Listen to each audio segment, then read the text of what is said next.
Good morning, all of you. Please take your seats. We are about to begin our second sitting of the Governing Council. Please take your seats.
Come in from sorry. Yeah, so you come in from the sides and then you go out that way.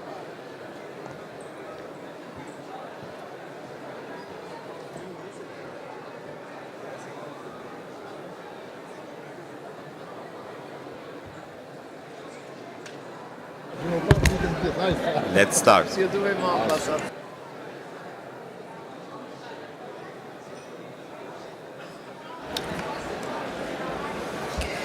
Good morning again, dear colleagues. I'm going to request those of you standing to please take your seats. I hope you're all enjoying your stay here in Istanbul, much as it's coming to an end by the end of today. And colleagues, as we announced during our first sitting, a significant part of today's agenda will be devoted to elections. in particular the election of our Secretary General. Elections are also scheduled to take place for several of the subsidiary bodies of our Governing Council. Not to mention that we will be closing the 152nd Assembly today, and I understand some of you will be flying back home today. Therefore, I'm going to suggest that we all make use of the few hours that we have today dedicated to the job that is ahead of us. And I'm going to also request those of you who will be requesting the floor to speak to please be concise and brief. And I count on your cooperation, dear colleagues. I would like to suggest the following adjustment to our proceedings today. We will start with item 13, which is the election of the Secretary General. And while the votes are being counted in order to save time, we will continue with item 9 of the agenda, which is talking about the IPU priority theme for 2026, which is respect for human rights. This will be followed by item 10, future interparliamentary meetings. As you will recall, colleagues, item 8B, situation of certain parliaments, usually takes longer, and we didn't consider that in our first sitting. I would suggest that we address it after the first round of voting in the election of the Secretary General. Well, we are saying first round of voting because we are unsure whether we will go to the second round or not.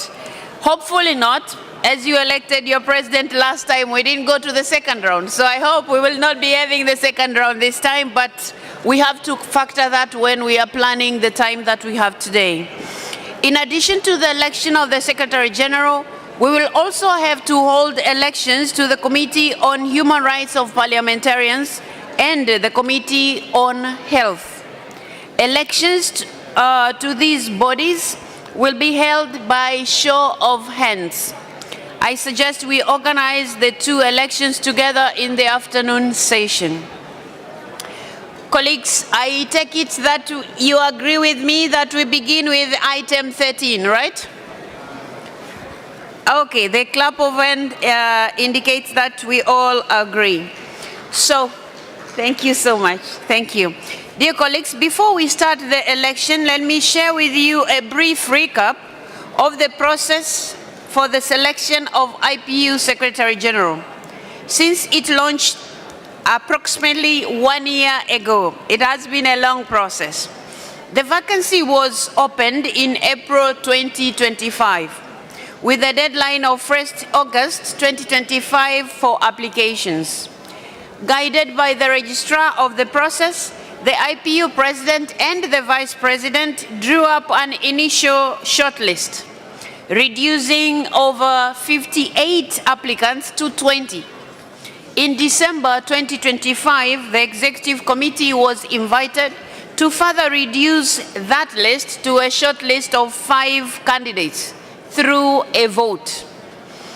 Earlier this week, colleagues, the executive committee was informed of the results of an expert assessment of those 5 candidates, which included background checks and validation of their credentials and their proficiency in IPU's true official languages.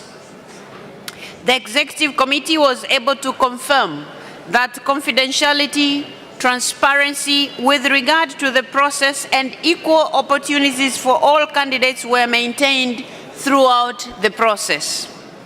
Based on this, the executive committee held interviews with all 5 candidates here in Istanbul on Sunday, 12 April. At this stage, the short list comprised Ms. Dionysia Theodora Averinepoulou from Greece, Ms. Okay, thank you. Ms. Anda Philip from Romania, thank you. Ms. Sang-Soo Jun from Korea, thank you. Ms. Fatou Dieng Thiam from Senegal, and Ms. Cecilia Widegren from Sweden. Colleagues, as you have learned, Mr. Jun experienced a sudden health emergency during this interview. On behalf of the IPU and all member parliaments, I wish to extend our sincere best wishes for Mr. Jun's swift and full recovery. We are hopeful for... Thank you. Thank you. We are hopeful for his return to good health in the very near future. We are in consultation with the hosts, the Grand National Assembly, who have responded efficiently to this emergency. We also wish to recognize his valued participation in this process. We commend his commitment to service at the highest level. Our thoughts are of course with him and his family during this very difficult time. The IPU will continue to work closely with the Parliament of Turkey to provide the necessary assistance within our respective capabilities. Colleagues, following this unfortunate situation, the initial list I have just mentioned has been narrowed down to 4 candidates or to 4 persons whose names the Executive Committee forwarded to you 1 week ago. These 4 names will be on the ballot paper, and I believe they have all tried to reach out to you for votes. So we have on the ballot paper the following 4 candidates: Ms. Dionysia Theodora Averinopoulou, Ms. Anda Philip, Ms. Fatu Dieng Thiam, Ms. Cecilia Widegren.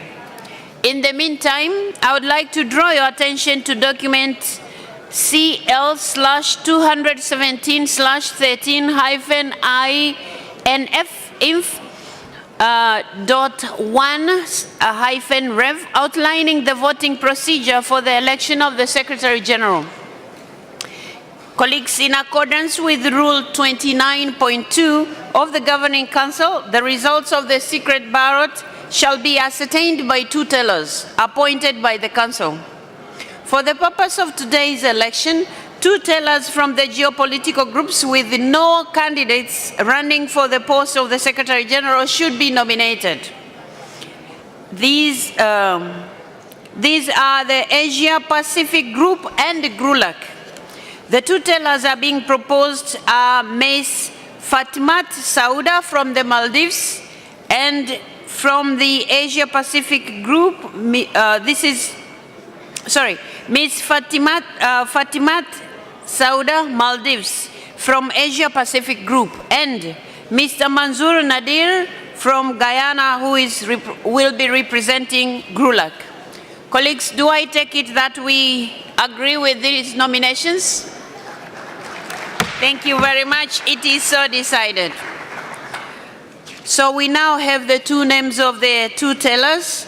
Candidates have also been given the opportunity to nominate an observer to be in the room during the vote count. So each one of them will present us with 1. Now, in accordance with the agreed procedure, each of the 4 candidates forwarded by the Executive Committee will make a brief 5 minutes address to us. May I draw your attention to the fact that at this juncture, no questions will be fielded. And this is guided by the fact that delegations have had a chance to ask candidates questions at meetings of their geopolitical groups, the Forum of Women Parliamentarians, the Forum of Young Parliamentarians, but also yesterday when we met during the hearing in the evening. The candidates will make their presentation in alphabetical order by surname. Colleagues, that said, I am now going to ask Ms. Dionysia Theodora Averinopoulou to take the floor for 5 minutes.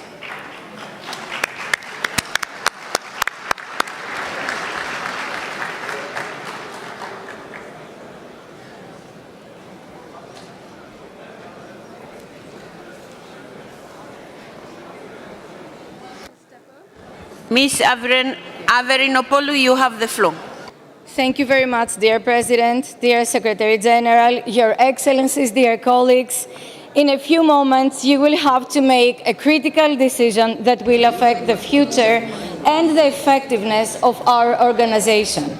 The IPU has always stood for democracy and dialogue, parliamentary diplomacy and cooperation, solidarity, inclusivity, and respect among our parliaments. These values are today more important than ever. In a world facing uncertainty, division, geopolitical tensions, armed conflicts, threats to democracy, and a serious backslide from multilateralism, the IPU should rise to its role. It should rise to its historic responsibility to defend democracy, multilateralism, human rights, and peace. In our era, the global role of parliamentarians is more relevant than ever before. Ladies and gentlemen, if the IPU did not exist, we would have to invent it today. So the question before us is not simply who will serve as the next Secretary General. It is how, by its administration, we ensure that it remains strong, relevant, responsive, and representative to all its members. We need an IPU that it is modernized and renewed, a true world parliament in the center of the global governance that will make your work more visible and more influential. We need an IPU that empowers parliaments to have a stronger voice, an IPU that invests in parliamentary diplomacy, in preventive action, and can play a role that is complementary to governments, but also decisive in de-escalating tensions and promote peaceful resolution of disputes. We need an IPU that will provide capacity building to our parliamentarians and will embrace innovation and digital and AI tools.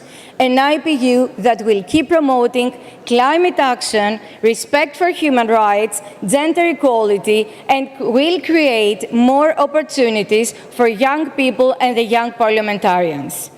We call on an IPU that will support in solidarity the parliaments of the developing and the least developed countries, as well the small island developing states, and will stand by the most vulnerable. An IPU that will contribute at the end of the day to the achievement of the well-being of our people and to a shared prosperity for all. The role of the Secretary General is acting in neutrality to help translate this shared vision into action and ensure that the IPU is, from an administrative perspective, fit for purpose, fully equipped to deliver upon these objectives that you have set. Today, I stand before you as someone who has served the IPU within it, as the Vice President of the Executive Committee of the IPU for 2 years, also as an experienced administrator of numerous other international organizations, and at the same time as an elected member of Parliament who understands the challenges of your own parliaments and of your own lives. I offer you leadership that combines stability and continuity of the organization with also expert knowledge. I have deep respect for our institution, for each one of you and your parliaments, and I also have the determination to strengthen the impact and raise the visibility of our organization. I have the credentials to ensure accountability, good governance, transparency, sound financial management, to find new and additional resources for all of us, and also to promote inclusiveness and closer alignment with the priorities of our member parliaments.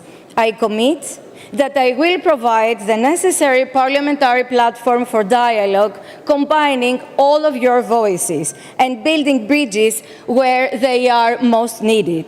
Dear colleagues, this is a moment for unity, for multilateralism, and for a shared vision for our common future. I commit to serve you all with dedication, efficiency, and respect. Together, we can ensure that the IPU will be a pillar of active cooperation in a changing world. Thank you. Thank you so much, Ms. Averinopoulou. Colleagues, I'm now giving the floor to Ms. Anda Philip.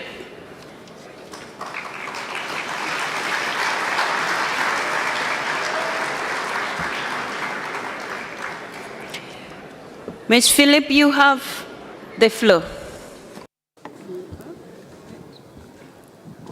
Thank you so much, Madam President, and good morning to everyone.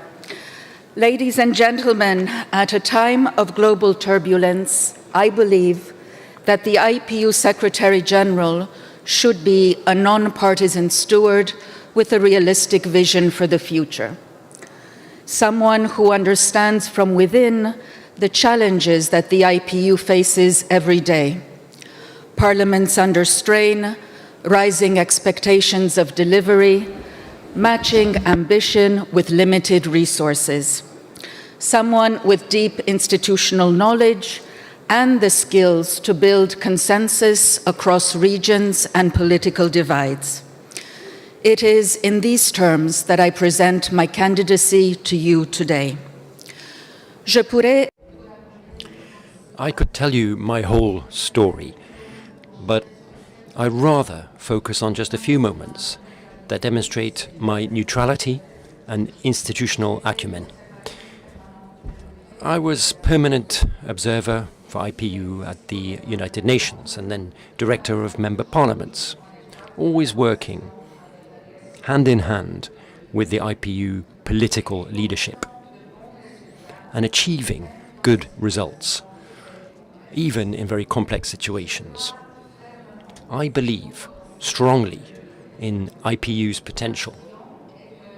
My vision is that IPU is as good as it can be and fully relevant in a time when multilateralism is being called into question. We'll focus on three priorities. First, parliaments and MPs as peace builders. This is where the role of the IPU remains indispensable. We must place greater attention to prevention and early warning, identifying and addressing risks before these harden into conflict. Second, demonstrable impact on the global challenges. Under my leadership, the IPU will make that impact more measurable through practical guidance, allowing parliaments to learn from one another and to assess the progress that they make. Third, build inclusive societies. Defending human dignity is essential for the IPU's mandate. That means redoubling efforts to combat violence against women, advancing with gender parity, and promoting youth participation. It also means creating the conditions for all parliamentarians to be able to work safely and freely. We've developed standards and action plans, and my commitment is simple. With the participation of our members, its implementation will be strengthened. Is delivery. If the IPU is to maximize its impact, this will require prioritization and partnerships that are fit for purpose. We must also accelerate modernization. Our groundbreaking work during the pandemic, from virtual assemblies to remote elections, proved what is possible. I will advance the work of our Center for Innovation in Parliament so that technology enhances outreach, inclusion, and effectiveness. And during the various hearings that we held in the course of this week, I had the opportunity of sharing some ideas of initiatives that I would take as Secretary General. Ladies and gentlemen, I am ready to serve as Secretary General. Our organization needs steady leadership, focused on delivery, respectful of its mandate and rules, and deeply attentive to the needs of our members. We must defend our foundational values, and we must help build a just global order founded on the rule of law and with a people-centered approach. This period of crisis can become an opportunity for the IPU if we seize it. For me, leadership begins with accountability to the members, and ultimately it is an act of service so that the IPU can be the very best that it can be. I thank you.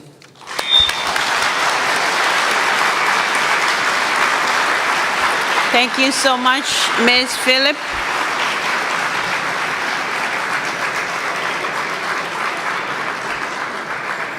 Colleagues, I'm now going to call upon Ms. Fatou Dieng Thiam to take the floor.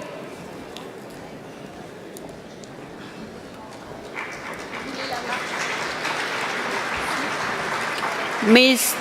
Thiam, you have the floor.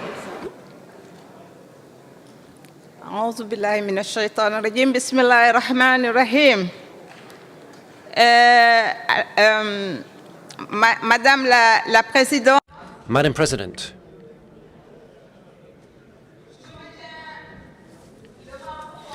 I stand before you as a candidate, but also a woman convinced that the Interparliamentary Union can and must become the engine for a stronger and more resilient democracy, promoting more proactive, inclusive, interconnected and accountable parliaments, promoting action in favor of peace, security, human rights and sustainable development. I am a practitioner of peace and security, a specialist in human rights, and an advocate for gender equality from the Global South. With 30 years experience in the multilateral environment in the United Nations, I've led multicultural teams in very complex crises situations. I've negotiated solutions when dialogue seemed impossible. And I've built strong partnerships which have made the difference.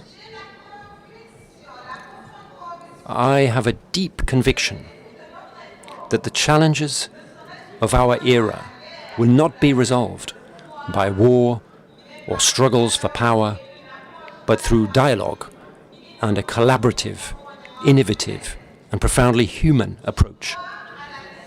I believe in the need for the effective participation of all for a fairer, more equitable world, so that no one is left behind. Inclusion for gender parity and intergenerational equity, but also for persons with disabilities, minorities, marginalized groups, and for multilingualism. When the world is not just changing, but demanding a leadership that bridges divides, restores trust, and delivers results. Today, I ask for your trust to lead the IPU into an era where our collective action matches the scale of our challenges, and where no voice, no parliament, no person is left behind. If I have your trust, I will make this institution the engine of a parliamentary diplomacy that listens, acts, and protects. An IPU that anticipates crises before they erupt by strengthening parliamentary diplomacy and making parliaments key actors in conflict prevention. An IPU that does not just talk about inclusiveness, but practices every day. An IPU that embraces the digital revolution without ever losing sight of ethics and fundamental rights. As Secretary General, I will be your operational arm, an implementer standing for efficiency and effectiveness, ensuring that the organization operates with the highest standards of accountability, responsiveness, and strategic clarity. I am non-partisan. I do not have any political agenda.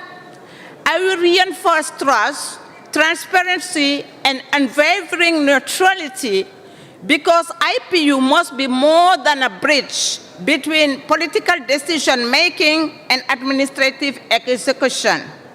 It must be the backbone of our collective mission, an institution that serves all parliaments with fairness, free from patronage or bias in an increasingly polarized world. I ask for your confidence, not because I have all the answers, but because I know the question that matters. Together, we can write the next chapter of the IPU story, one where our legacy is not just endurance, it's about relevance, impact, and transformation. It's about trust and effectiveness. I count on your vote for the IPU we want. أعتمد على تصويتكم من أجل الاتحاد البرلماني الدولي. I count on your vote for us to create the IPU that we all aspire to. Ms. Thiam. I am now finally giving the floor to Ms. Cecilia Videgreen.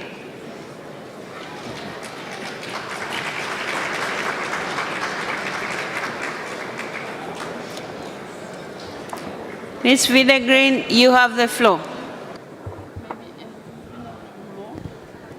I don't know. We'll try our best. Thank you. Madame la Présidente, Mesdames et Messieurs, Madam President, IPU, thank you. Merci beaucoup, shukran, danke, tak, asante, muchas gracias, for the opportunity to meet and engage with you again. I have and I will continue to listen to you, to work together with you. You clearly value a leadership walking with you. You are the members. You are the heart of the IPU. And with extensive experience of what you are, I have decades of parliamentarism with me for you. And I listened to your speeches this week. We see how the world is shifting in a pace we haven't seen before. Conflicts and crises are on the rise. You, as parliamentarians, have responsibilities back home and hard work to prepare for. The IPU should be the force to help and find solutions for tomorrow. And you can either take the world as it is or wait around for a world you wish it to be.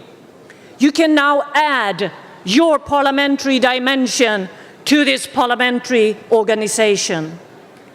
Because legacy does not build future. History does not build organizations relevant. Only hard work builds trust and prepare for tomorrow. We want this parliamentary organization to be attractive to all 46,000 MPs. That is what you pay for. You are asking for more action. You're asking for impact, more relevance. I will strengthen the purpose of the membership in real practice. I will ensure that members of parliament are number one.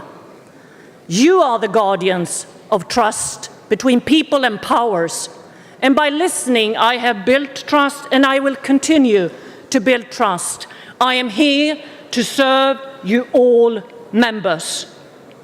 I came to you with a clear conviction.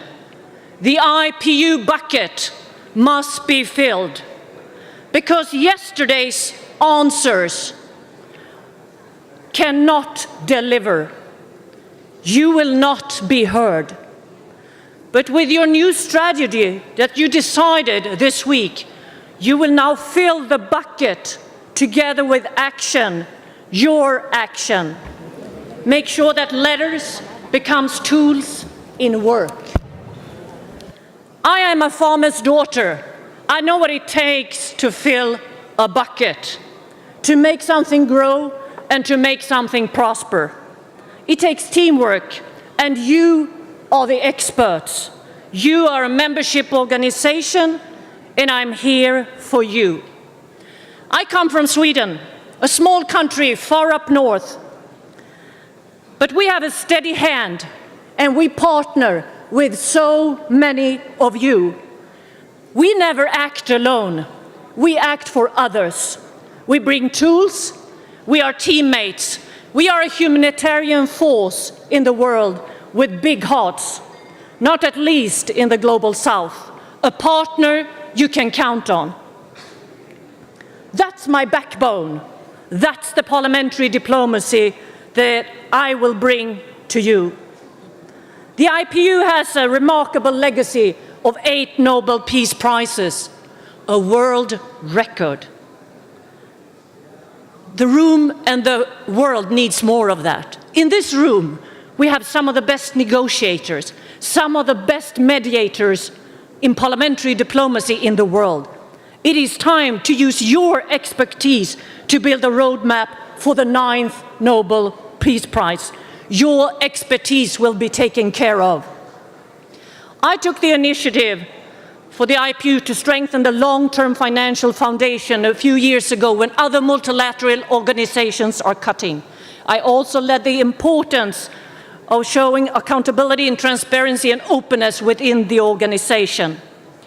Now is the time to step forward for the IPU and to build trust together to unlock the full potential of the IPU. Thank you for the consideration. Thank you for your support, and best of luck.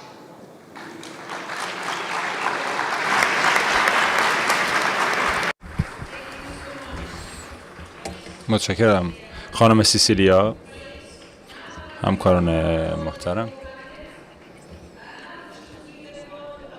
به سخنرانی 4 کاندیداهای دبیرکلی IPU گوش دادیم. الان اجازه میخوام که دبیرکل محترم اقدامات مربوط به رأیگیری رو ارائه بفرمایید. متشکرم خانم رئیس. مایلم که خاطر نشان بکنم درباره حد نصاب رأی چگونه هست. به یاد دارید که من در آغاز جلسه نخست در این مجمع اشاره کردم که 142 عضو حاضر از اعضای هیئت حاکمه وجود دارند که 72 رأی حد نصاب آرا خواهد بود. همین حد نصاب همچنین در جلسه امروز هیئت حاکمه ما هم حاکم هست، منطبق هست. جناب رئیس، شما در ابتدای عرایض خودتون در خصوص نحوه رأیگیری دبیرکل جدید صحبت کردید و در ملاحظه خودتون اشاره کردید که شورای حکام میبایست این کار رأیگیری رو آغاز بکند. فرصت رو مغتنم شمرده و میخوام به یک سری از عوامل اساسی که اونها رو باید مد نظر قرار بدیم اشاره بکنم. خانم رئیس، یک سندی هستش که در بین همه نمایندگان توزیع شده و در این منشور وضعیت مربوط به نحوه رأیگیری مشخص شده. لطفاً نمایندگان همه این بندهای وارد شده در این سند رو مطالعه بکنن. اجازه بدید به نکات مهمون و همه نکات اشاره بکنم. 1/2 از کرسی شورای حکام در شورای حکام 3 نماینده مجلس میتونن به عضویت این شورای حکام که البته هیئت متشکل از زن و مرد باشه. ما همچنین قاعده هر نماینده به طوری که هر هیئتی که متشکل از زن و مرد هستند می توانند که 3 رأی داشته باشند و این هیئت متشکل از زن و مرد 2 عضو برای 2 رأی میتونن داشته باشند. هر عضو پارلمان میتونن تو این کمیته حضور داشته باشن و حق رأی کامل دارن بر اساس ترتیب حروف الفبای انگلیسی. بعد از اینکه عضویت اونها به تصویب رسید، بعد رأی گیری میشه به صورت فردی و شخصا دعوت میشه که در یکی از اتاقهای دیده شده در کنار این مجمع و رأی خودشون رو صندوق ها بیاندازن. همین که برگه رأی گیری پر بشه، همه میرن به سمت صندوق های رأی در کنار همین اتاق و آرای خودشون رو زیر نظر 2 نفر از Guyana to be your tellers in this election process here. So they will be sitting on these 2 chairs, supervising the delegates as they cast their votes in the transparent box that you have in front of you. And in accordance with Rule 29.2 of the Governing Council, the results of secret ballots shall be ascertained by 2 tellers appointed by the Governing Council, as I've just mentioned. For the election of the IPU Secretary General today, the 2 tellers shall be drawn from among the members. That is what has just taken place. And then once the votes have been cast, once all members have cast their votes, the tellers, 2 members of the IPU Secretariat, and a personal representative of each of the candidates will proceed to a designated room within this building. I believe that room has been indicated to all those concerned. The tellers will count the votes while the representatives of the candidates observe the process. Only valid votes will be counted. For the purpose of identifying the candidate most capable of securing a broad consensus among the members, the Governing Council will elect the Secretary General with an absolute majority of the votes cast as per Rule 34B of the Governing Council. That is 50% of the votes cast plus 1 vote. If none of the candidates receives the required majority in the first round of voting, the candidate who received the least support will be eliminated and a new round of voting will be held until such time as a candidate secures the absolute majority that is prescribed in the rules. Madam President, I hope that with this explanation, the process is clear to every delegate present in this room and that it will now be possible for you to move on to the actual voting process. Thank you. Thank you so much, Mr. Secretary General. Colleagues, do we have any question about this process? I don't see any hand, so I take it that we are all on the same page. That said, I'm going to call on Ms. Fatmat Sauda and Mr. Manzoor Nadir to come and sit here by the ballot box. While they are coming here, in the interest of time, I'm also going to mention the names of the observers that have been brought forward by the candidates. Ms. Stavriana Deli Petru, yeah, because she's entitled to 1, but she has brought 2 names, so I suppose one of them should get ready to represent Ms. Averinopoulou. So Stavriana Deli Petru or Ms. Eleni Androni.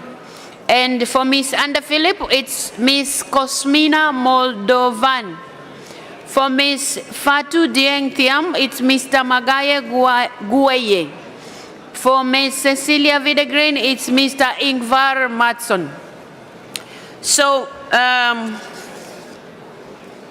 okay, colleagues, our two tellers are already here. And now I'm going to give you a little explanation how the voting will take place. To assist the smooth flow of the delegates making their way to the front to cast their votes, delegates will be called in turn from alternate sides. So when South Africa is being called, the other side, I think it's Algeria, will be called. That is how it's going to work. So I am now going to call upon our secretariat, who is going to run us through the calling of the countries to come and vote. We will be led by Ms. Nora. Yes? So I take it, colleagues, that we are now ready to begin. So that said, I am now going to declare the voting open, and please, Nora, you have the floor. Thank you very much, Madam President. Good morning, distinguished delegates. We are ready to begin the secret ballot. According to the statutes and the rules, in Rule 1.2 of the Governing Council, each member parliament of the IPU shall be represented on the Governing Council by 3 parliamentarians, provided that its representation includes both men and women. Single-gender delegations will only be entitled to 1 vote. Only parliamentarians who are present in the room can vote. My colleagues are in the room to ensure a smooth voting process, and I kindly ask all delegates to follow the directions of my colleagues. You will be invited to a polling station where you will receive the ballot paper.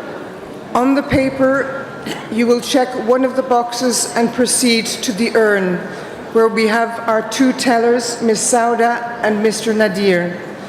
And you will place your ballot paper in the urn. Please then return to your seats using the center aisle. Once again, please return to your seats using the center aisle. As Madam President just explained, to assist with the flow of delegates making their way to the front to cast their votes, delegates will be called in turn from alternate sides of the room, starting with South Africa, then Algeria, followed by South Sudan, and then Zimbabwe, and so on. We are starting at the front of the room, and we will move continually back to the back of the room until all members have been called upon to cast their votes. If we are ready to start, we will start with South Africa, which is entitled to 3 votes. South Africa, would you please proceed to the polling station? We now move to Algeria. Algeria, you have 3 votes. Would you please proceed to the polling station?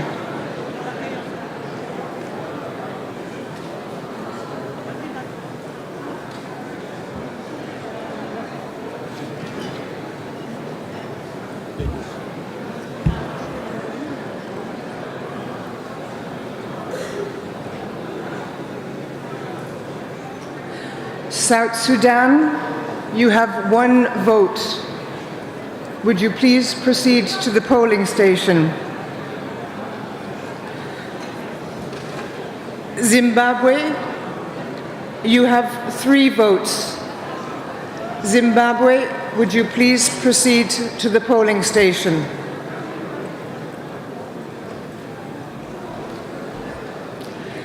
Spain, you have 3 votes. Would you please proceed to the polling station?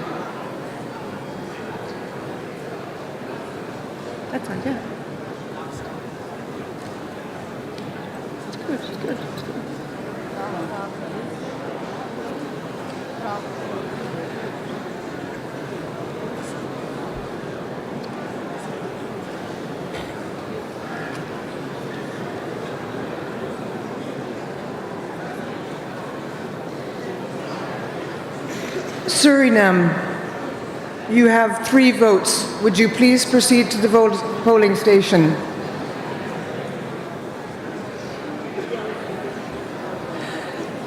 Zambia, you have 3 votes. Would you please proceed to the polling station?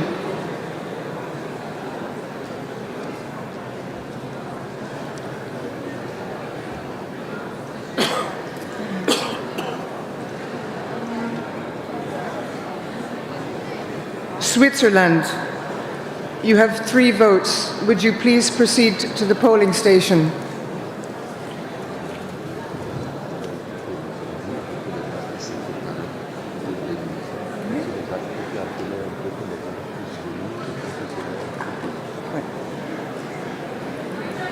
Yemen, you have 1 vote.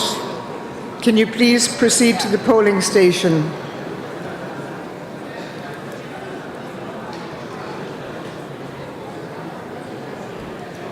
I can't hear you.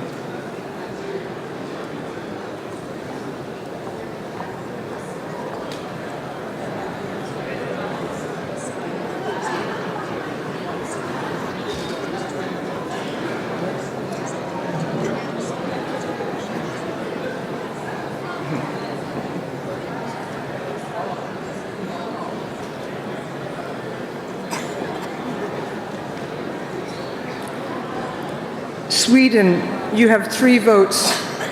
Please proceed to the polling station.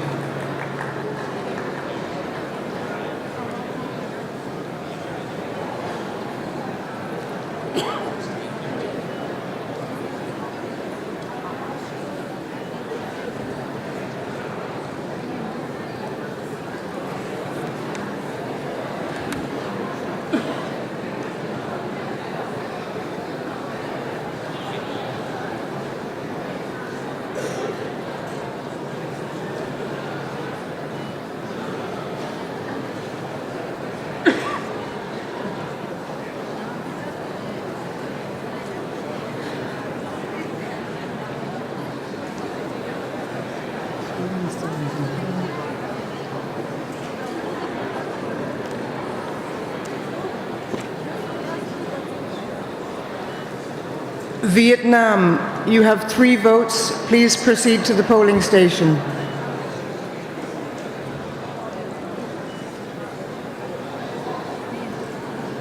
Tajikistan, you have 3 votes. Please proceed to the polling station.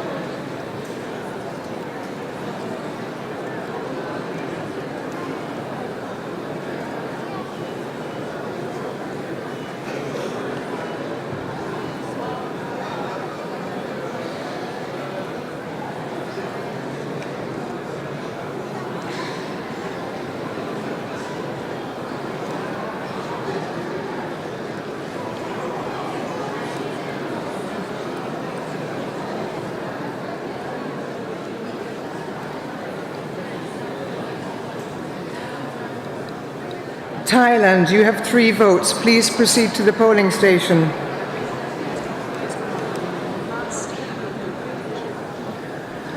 Could we please remind all delegates that you must have your badge when you come to vote? Please bring your badge when you come to vote. Thank you. Uzbekistan, you have 3 votes. Uzbekistan, please come to the polling station.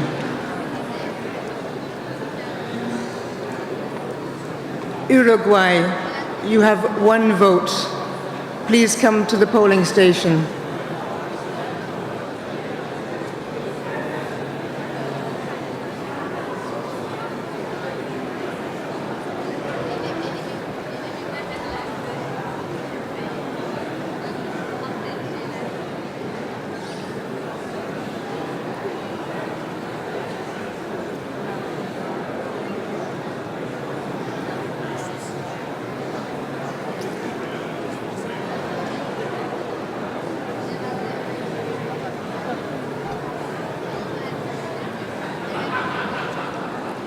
United Republic of Tanzania, you have 3 votes.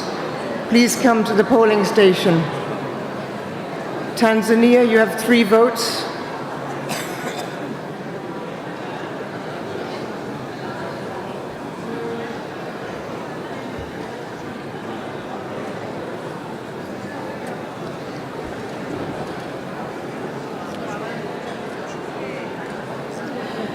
Timor-Leste, you have 3 votes. Please come to the polling station.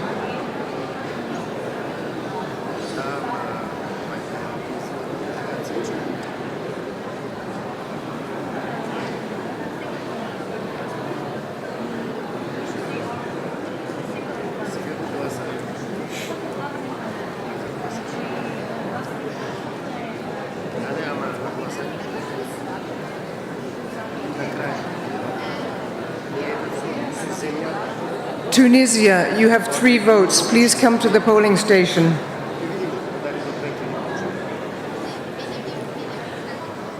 United Kingdom, you have 3 votes. Please come to the polling station.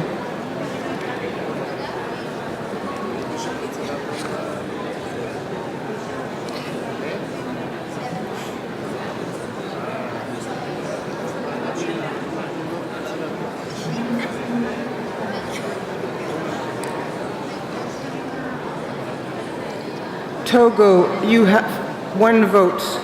Please come to the polling station.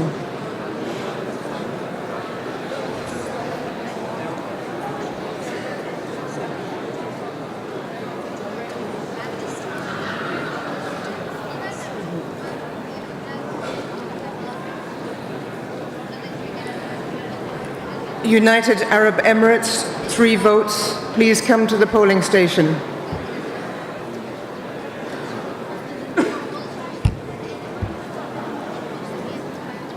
Turkiye, 3 votes. Please come to the polling station.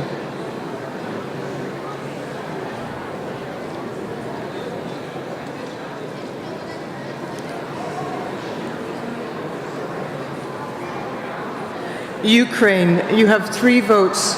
Please come to the polling station. Delegates, may I ask for quiet in the room, and may I ask cameramen to move back from the center and side aisles. Thank you.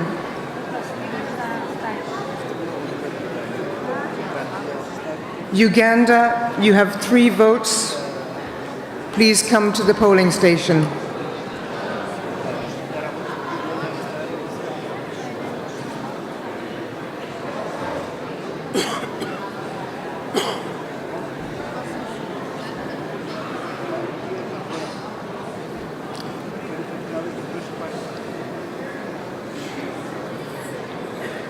Turkmenistan, you have 3 votes. Please come to the polling station.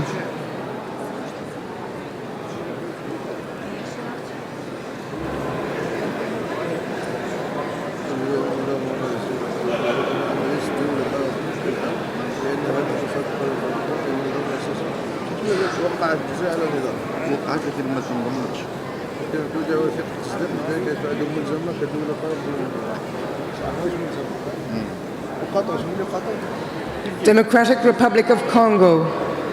Democratic Republic of Congo, you have 3 votes. Please come to the polling station.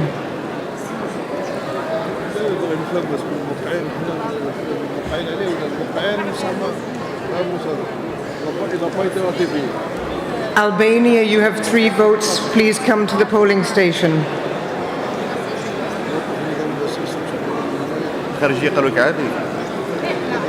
Czechia, you have 3 votes. Please come to the polling station.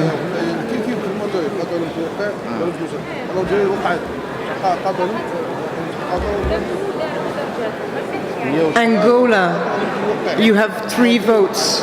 Please come to the polling station.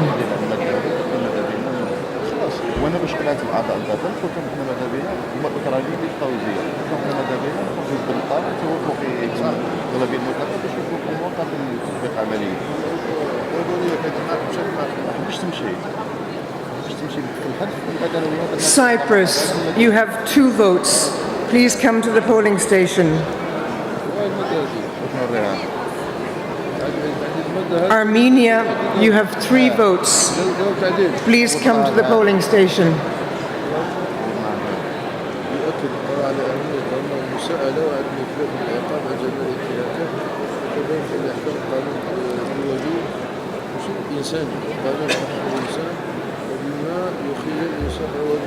Croatia, you have 1 vote. Please come to the polling station.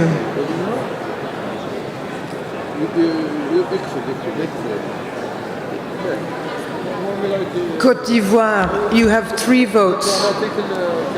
Côte d'Ivoire, you have 3 votes. Please come to the polling station.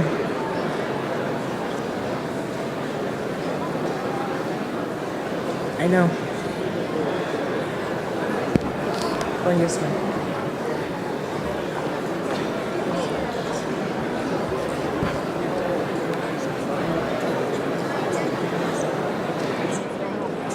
I know.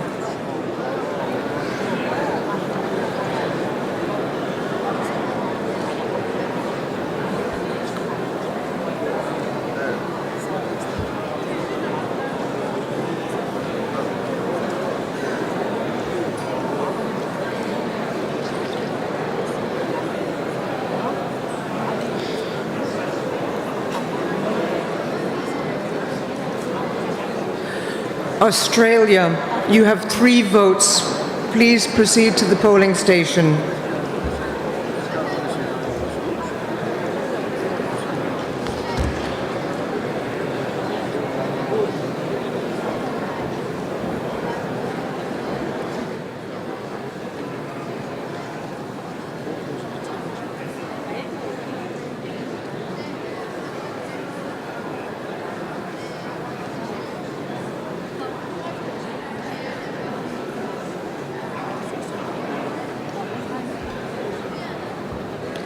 China, you have 3 votes. Please proceed to the polling station.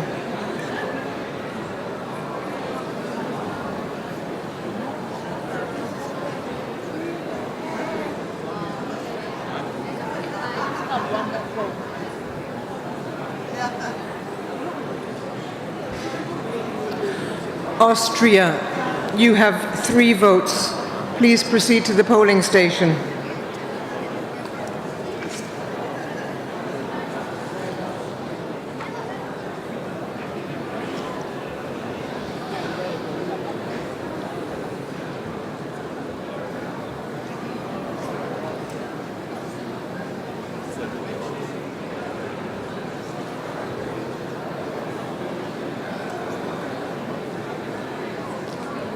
Chile, you have 3 votes. Please come to the polling station.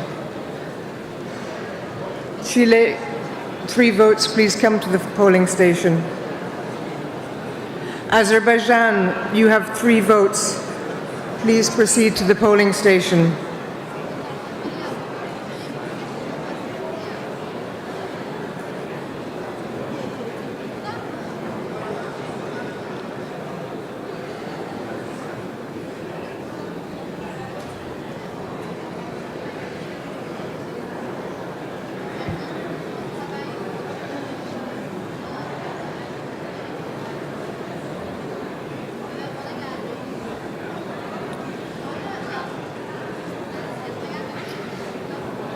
Bahrain, you have 3 votes. Please proceed to the polling station.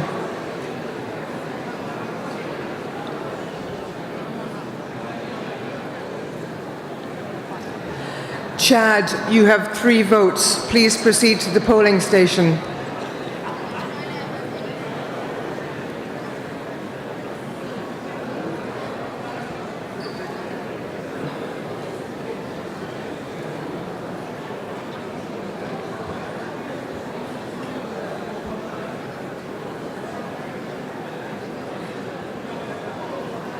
Canada, you have 3 votes. Please proceed to the polling station.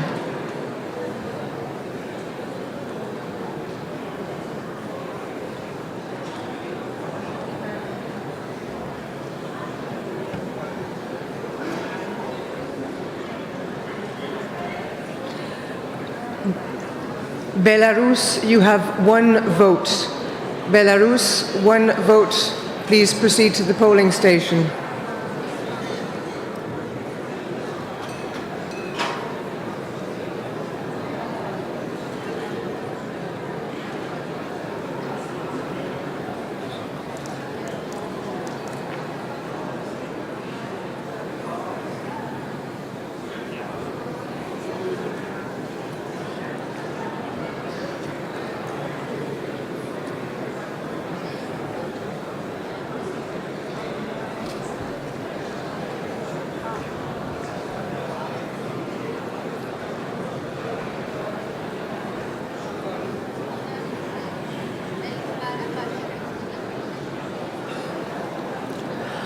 Belgium, you have 3 votes. Please come to the polling station.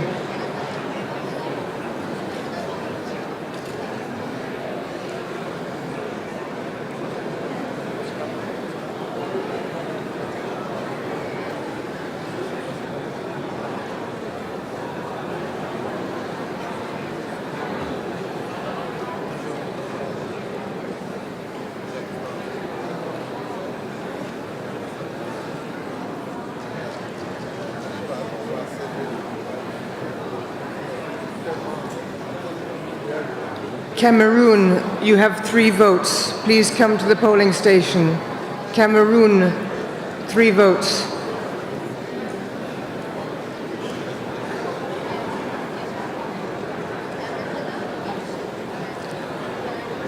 Bhutan, you have 3 votes. Please come to the polling station. Bhutan.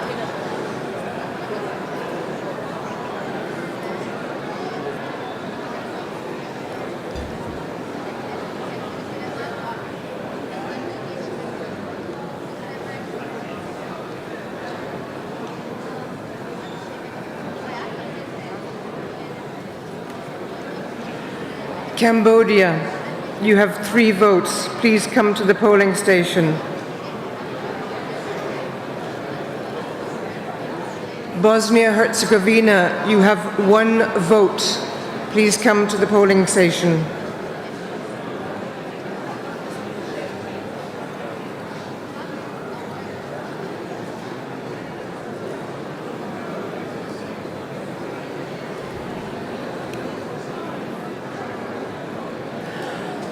Botswana, you have 1 vote.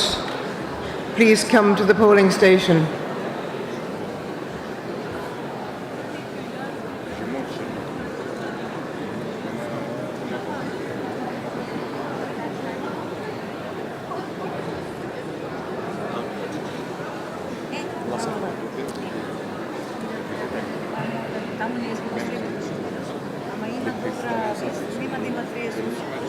Brazil, you have 1 vote. Please come to the polling station.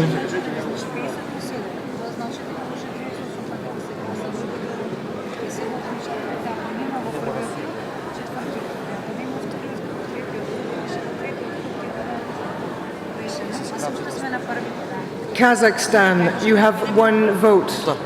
Please come to the polling station. Kazakhstan.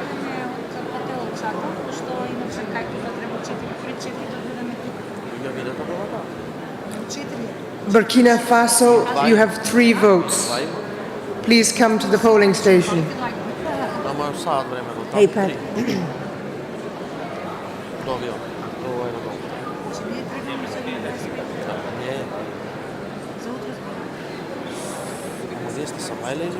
I know.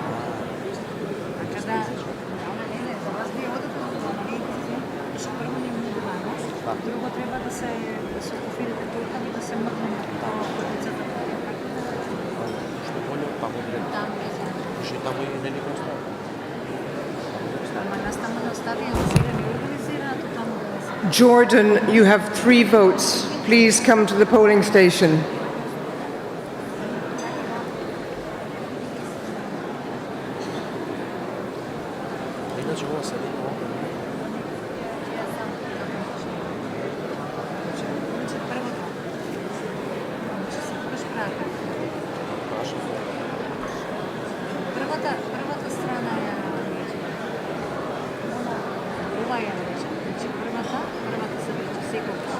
South Africa,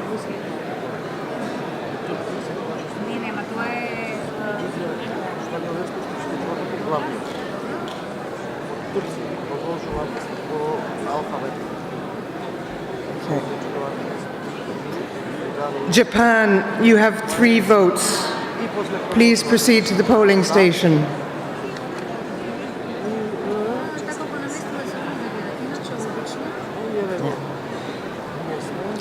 Brunei, Darussalam, you have 3 votes. Please proceed to the polling station. Brunei, please proceed to the polling station. Thank you.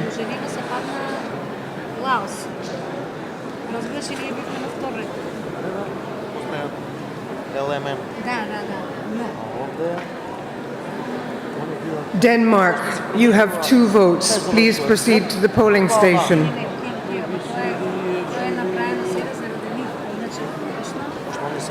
Denmark, 2 votes.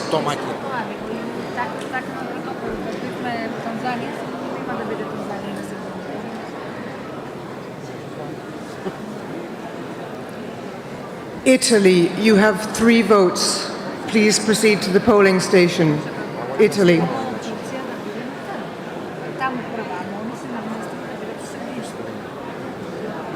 From there, we start the next letter.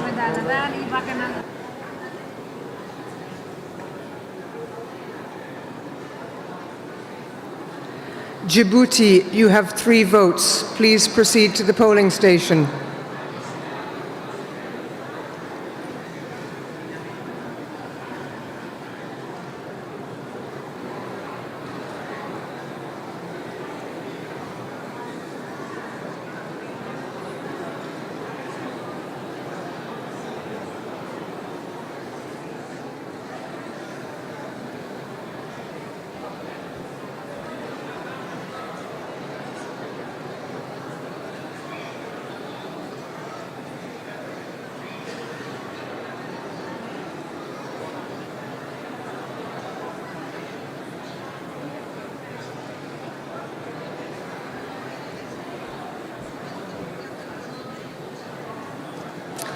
Ireland, you have 3 votes. Please proceed to the polling station.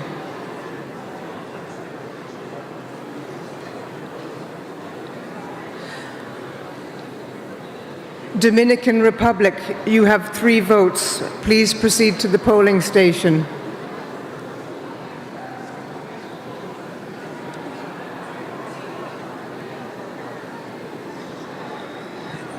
Iraq, you have 3 votes. Please proceed to the polling station.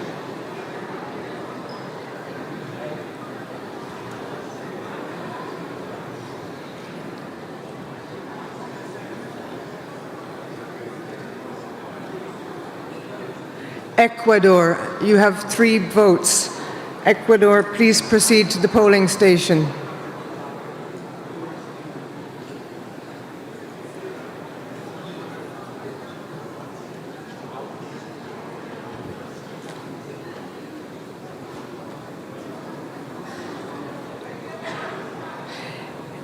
Islamic Republic of Iran, you have 3 votes. Please proceed to the polling station.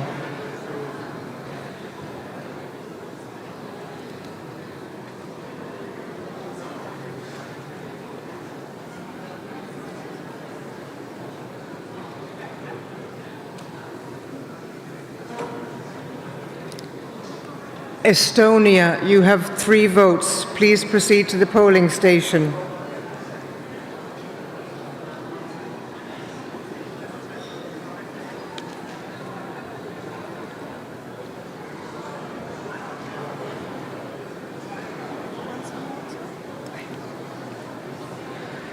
Indonesia, you have 3 votes.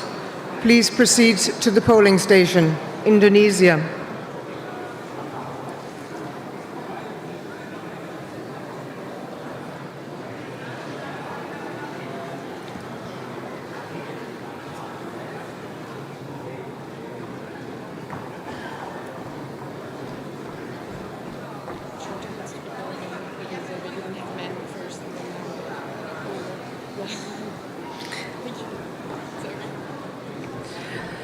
I understand Jordan have now all of their delegates in the room.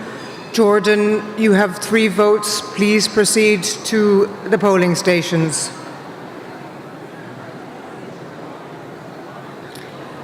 Egypt, you have 3 votes. Please proceed to the polling station.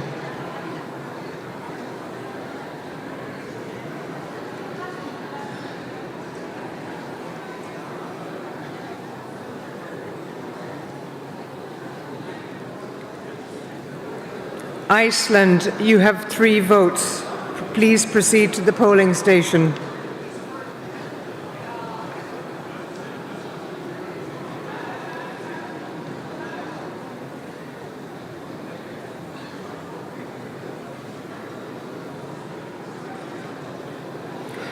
Equatorial Guinea, you have 3 votes. Please proceed to the polling station.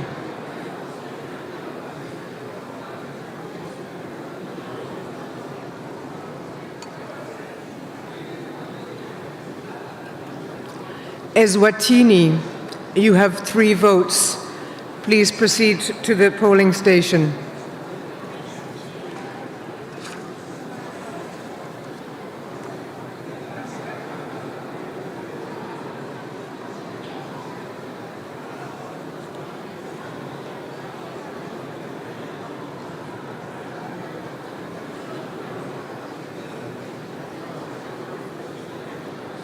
Hungary, you have 3 votes. Please proceed to the polling station.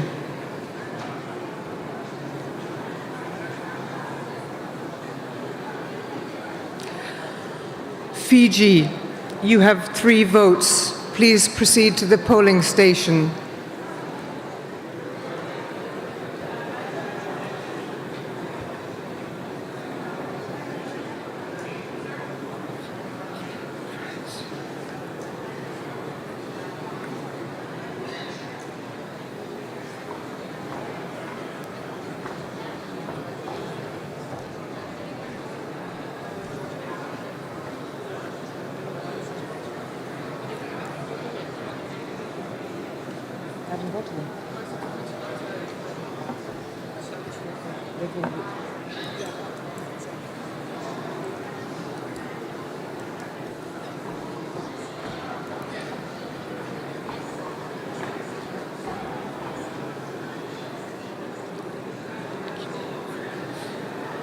Guyana, you have 3 votes.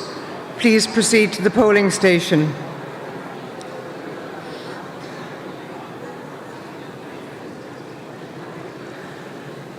Finland, you have 3 votes. Please proceed to the polling station.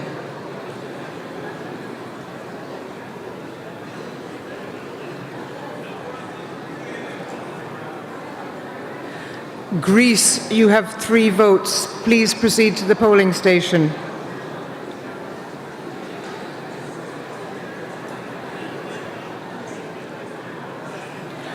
France, you have 3 votes. France, please proceed to the polling station.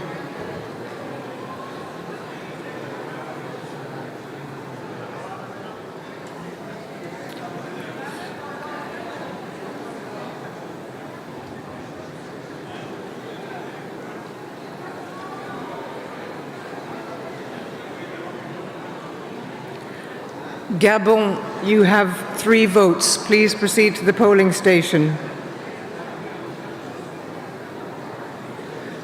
The Gambia, you have 3 votes. Please proceed to the polling station.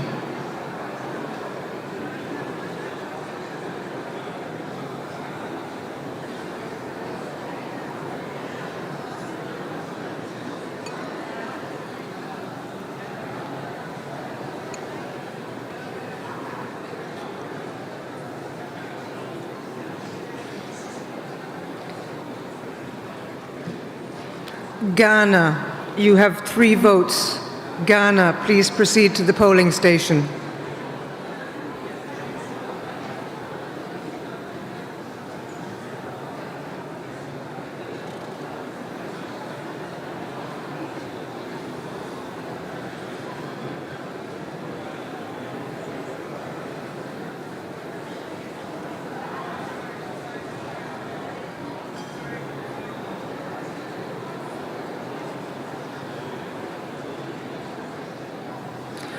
I understand that Georgia has already voted, so we will move on to Germany. Germany, 3 votes, please. Please proceed to the polling station.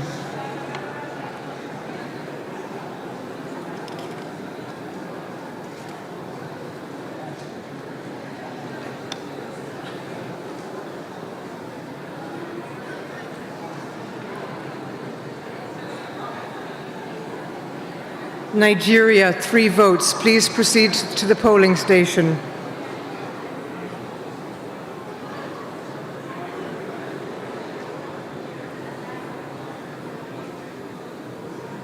Niger, please proceed to the polling station.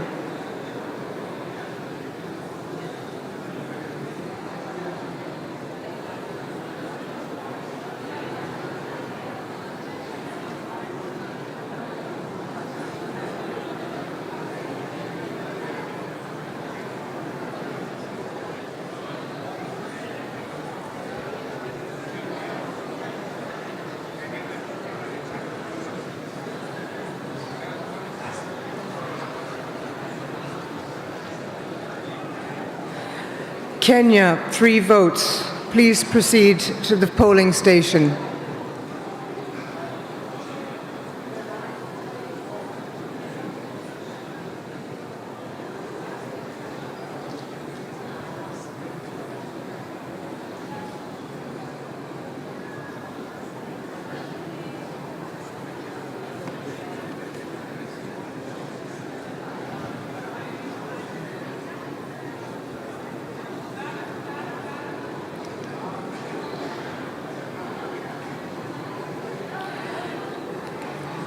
Kyrgyzstan, 3 votes. Please proceed to the polling station.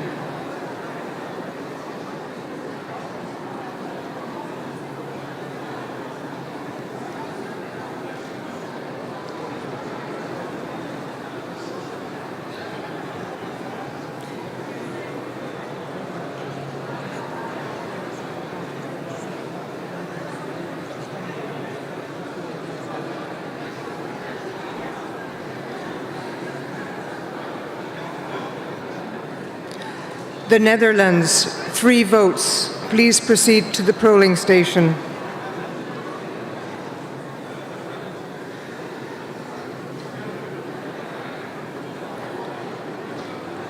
Lao People's Democratic Republic, 2 votes.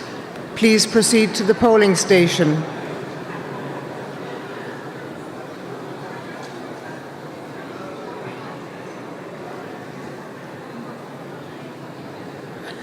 Delegates, may I ask you to please clear the aisles to allow other voting delegates access to the booths. Thank you.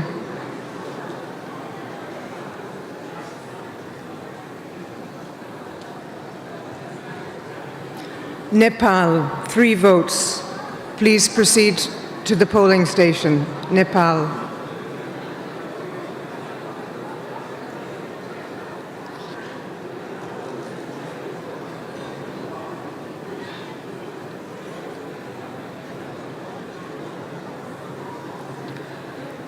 Lesotho, please, 3 votes. Please proceed to the polling station. Lesotho.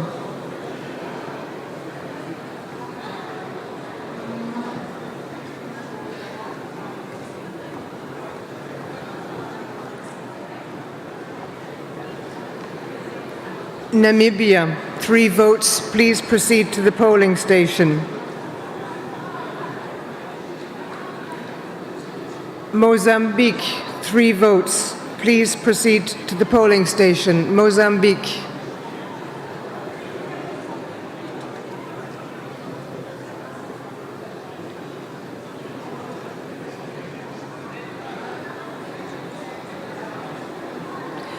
Just a reminder, all delegates should have their badges coming to the booths to vote. Thank you.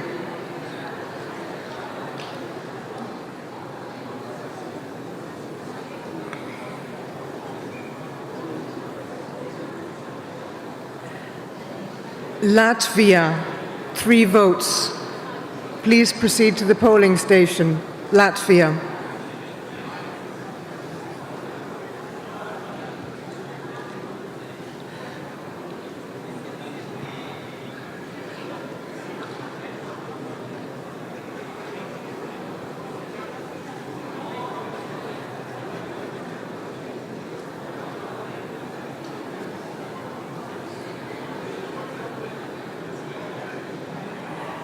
Libya, 3 votes. Please proceed to the polling station.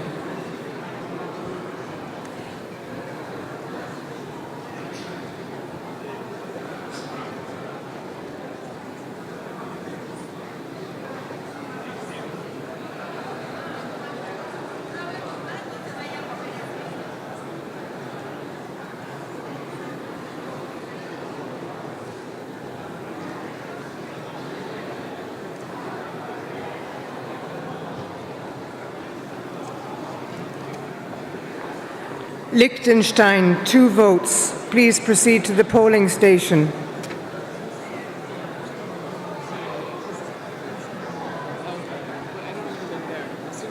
Yeah, get a delegation, okay. Montenegro, 2 votes. Please proceed to the polling station. Mongolia, 1 vote. Please proceed to the polling station.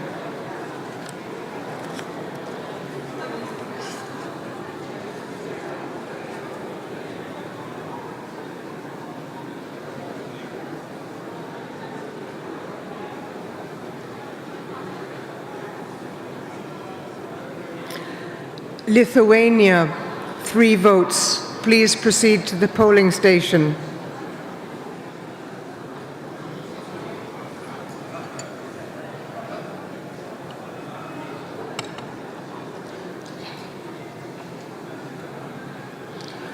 Monaco, 2 votes. Please proceed to the polling station.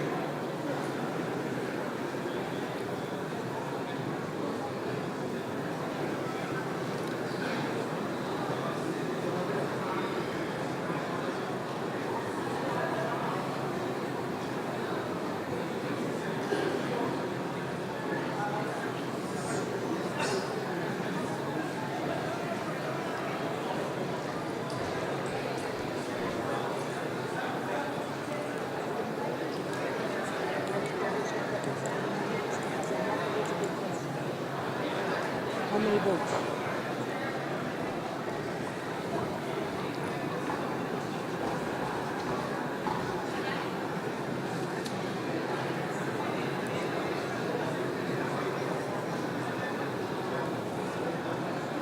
Morocco, 3 votes. Please proceed to the polling station.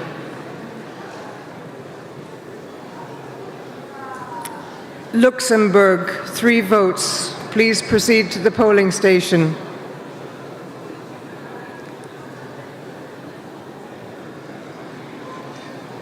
Mexico, 3 votes. Please proceed to the polling station.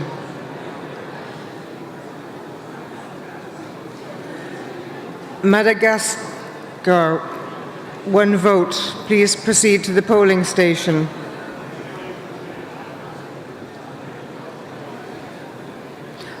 Malawi, 3 votes. Please proceed to the polling station.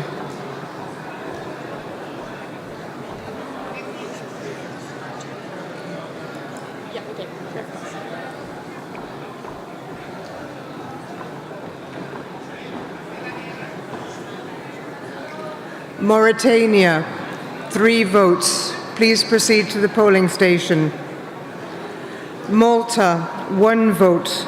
Please proceed to the polling station. Mali, 1 vote. Please proceed to the polling station.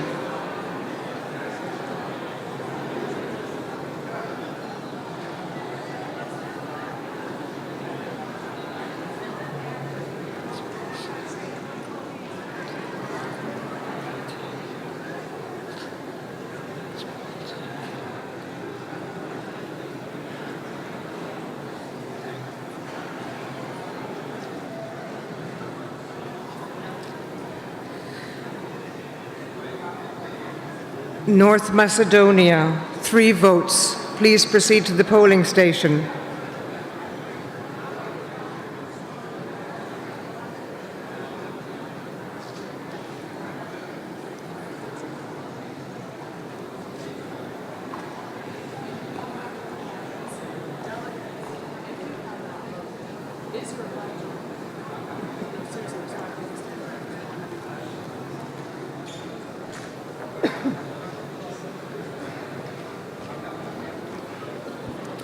Delegates, a reminder, if you do not have your badge, you cannot vote. Please have your badges with you. Thank you.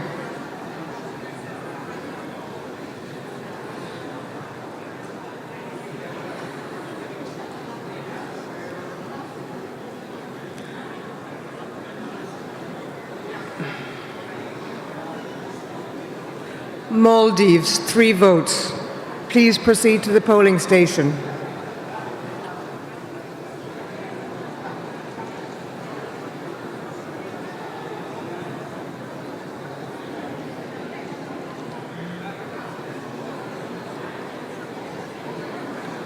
Delegates, can we please clear the aisles to allow other delegates to come and vote? Thank you.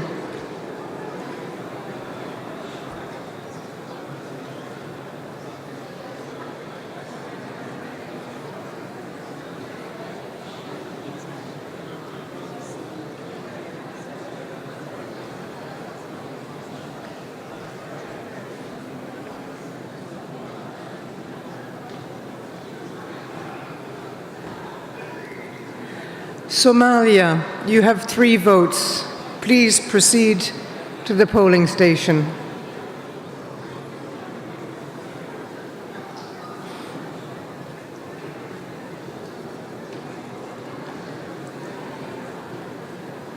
Norway, you have 3 votes. Please proceed to the polling station.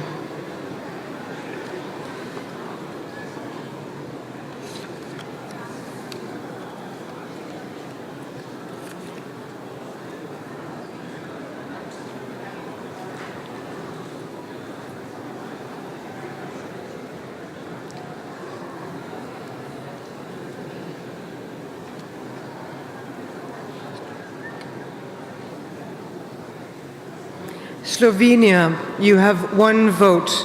Please proceed to the polling station. Singapore, you have 3 votes. Please proceed to the polling station. Singapore.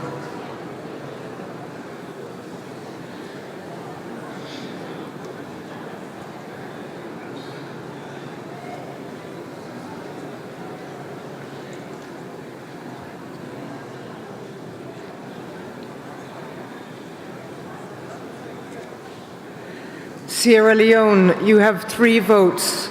Please proceed to the polling station. Delegates, we kindly ask that only the 3 delegates voting come to the polling station. Thank you.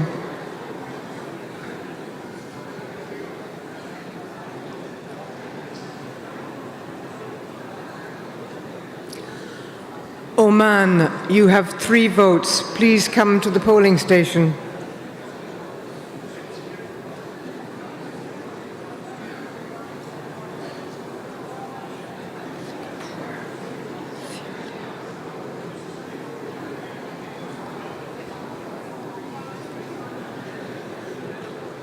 Seychelles, you have 3 votes. Please proceed to the polling station. Seychelles.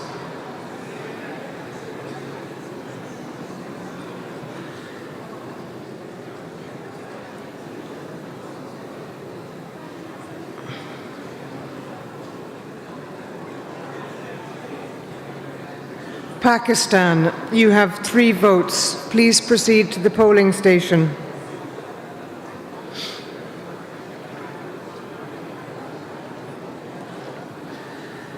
Serbia, you have 3 votes. Please proceed to the polling station.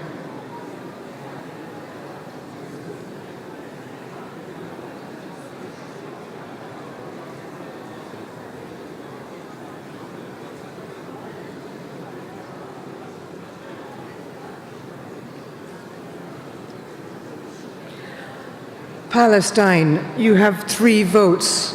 Please proceed to the polling station.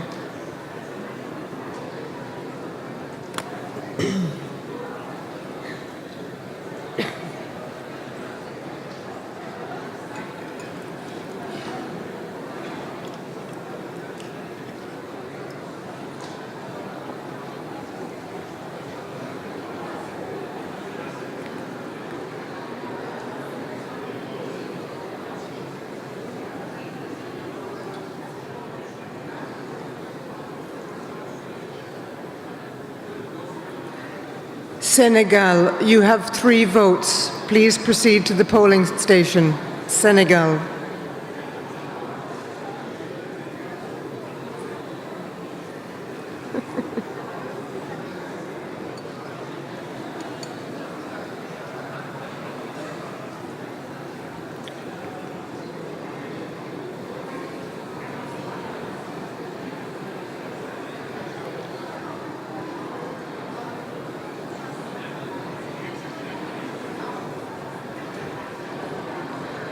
Paraguay, you have 3 votes. Paraguay, please proceed to the polling station.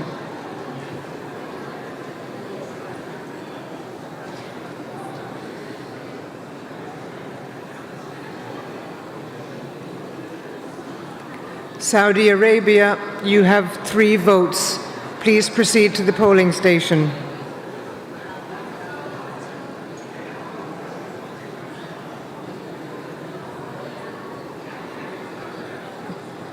Peru, you have 3 votes. Please proceed to the polling station. Peru.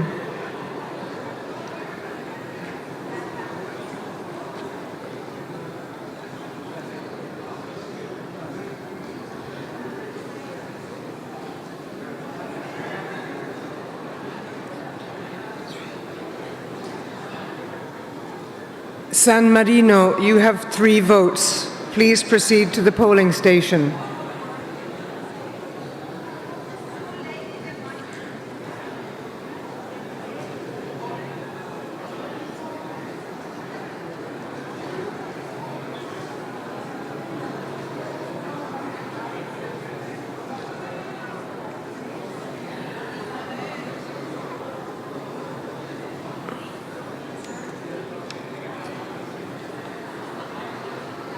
Rwanda, you have 2 votes. Please proceed to the polling station.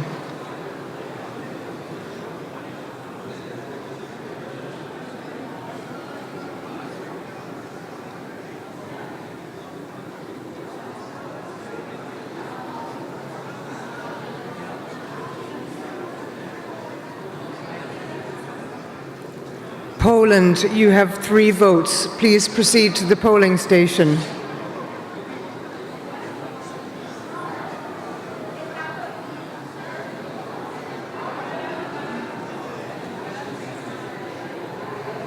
Samoa, you have 1 vote. Please proceed to the polling station.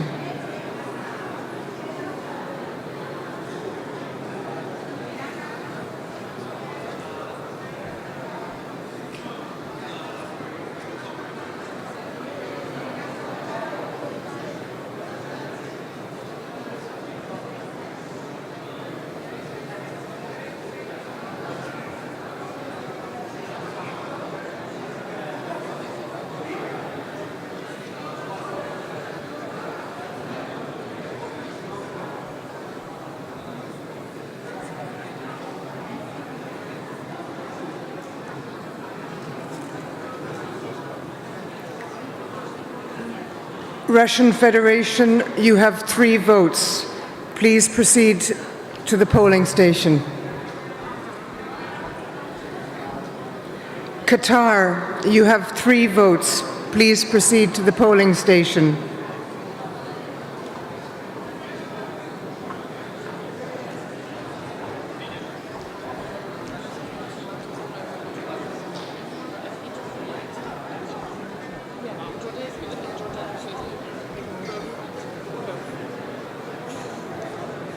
Okay, Jordan again.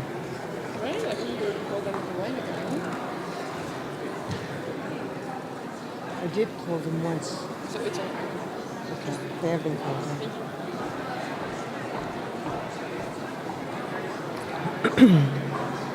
Portugal, you have 3 votes. Please proceed to the polling station.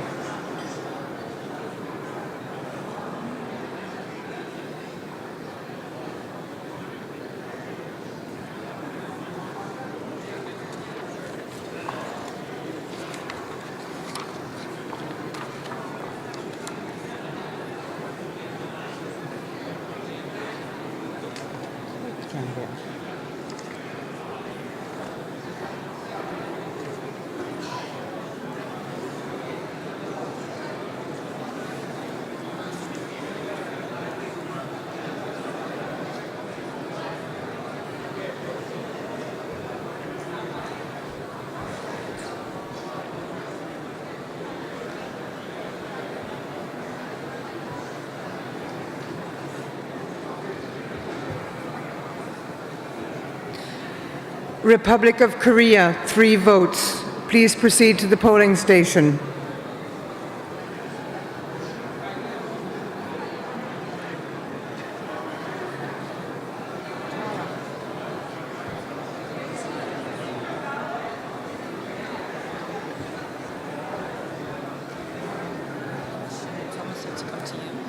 DRC said they had 3 votes, but only 1 person voted. Can the other 2 come up now and vote? But I don't know if they did or they didn't. Should I? At the end. At the end. Yeah. Republic of Moldova, you have 3 votes. Please proceed to the polling station.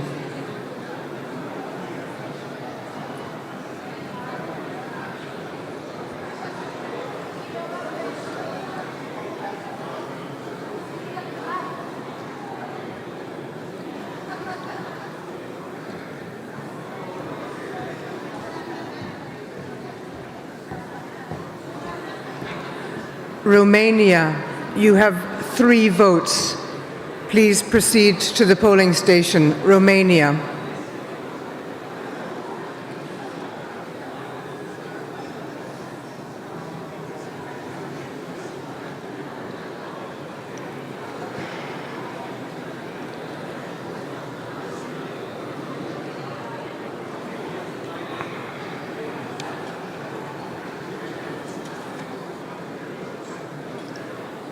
Belize, 1 vote.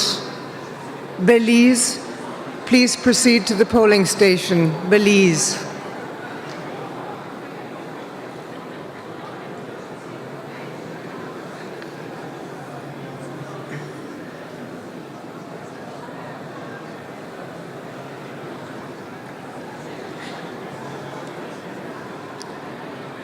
Bangladesh, 3 votes. Bangladesh, please proceed to the polling station.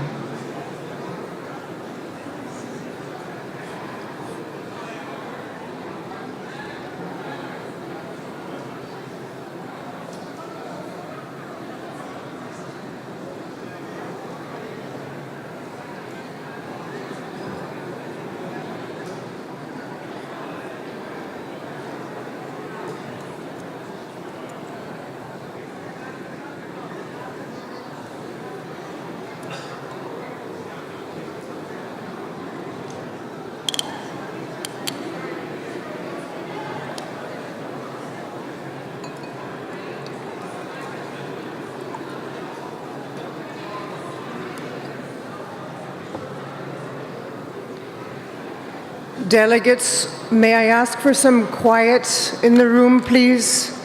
Quiet. I now wish to ask if all delegations have had the opportunity to cast their votes.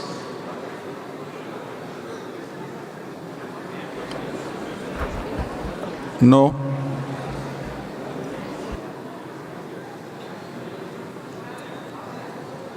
Uganda, please proceed to the polling station.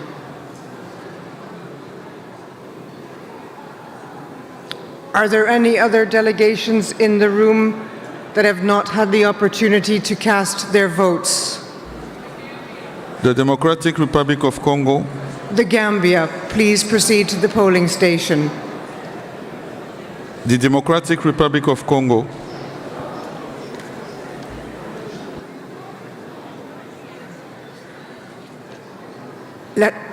Democratic Republic of Congo, please proceed to the polling station.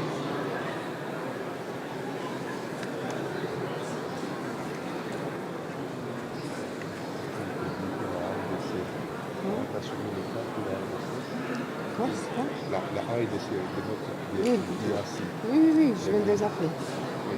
Ils étaient appelés, ils étaient pas dans la salle.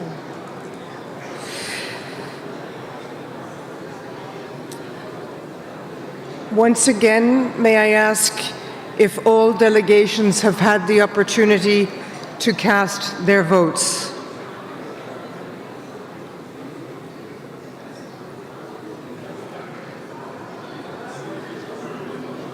We have called all delegations by name. I believe all delegations present here in the plenary room today have cast their votes. As I do not see any other requests, Madam President, Mr. Secretary General, I believe that the vote can be declared just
I believe all delegations have now had the opportunity to cast their votes, and as there are no other requests, Madam President, Mr. Secretary General, I believe that the vote can now be declared closed.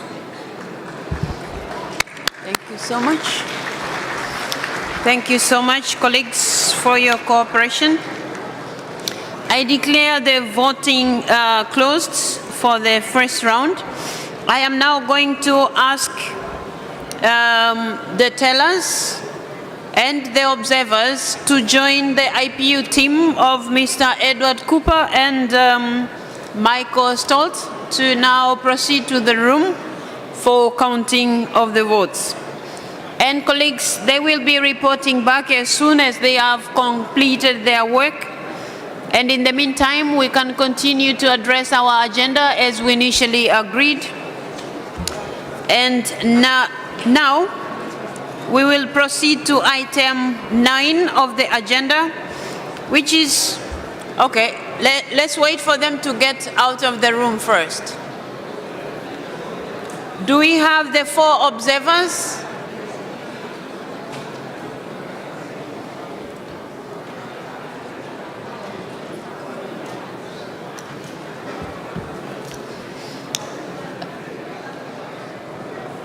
Mr. Cooper, if everybody is there, please. Yeah, thank you so much.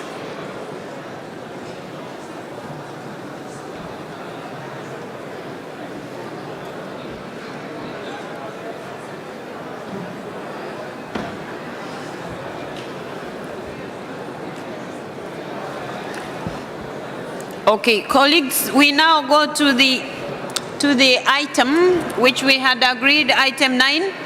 Which is IPU priority theme for 2026, respect for human rights.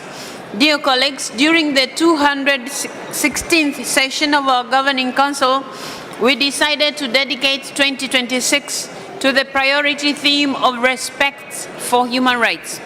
Since then, a number of activities have been organized both at the global and national level. During the current Assembly, some events related to this priority theme have also taken place.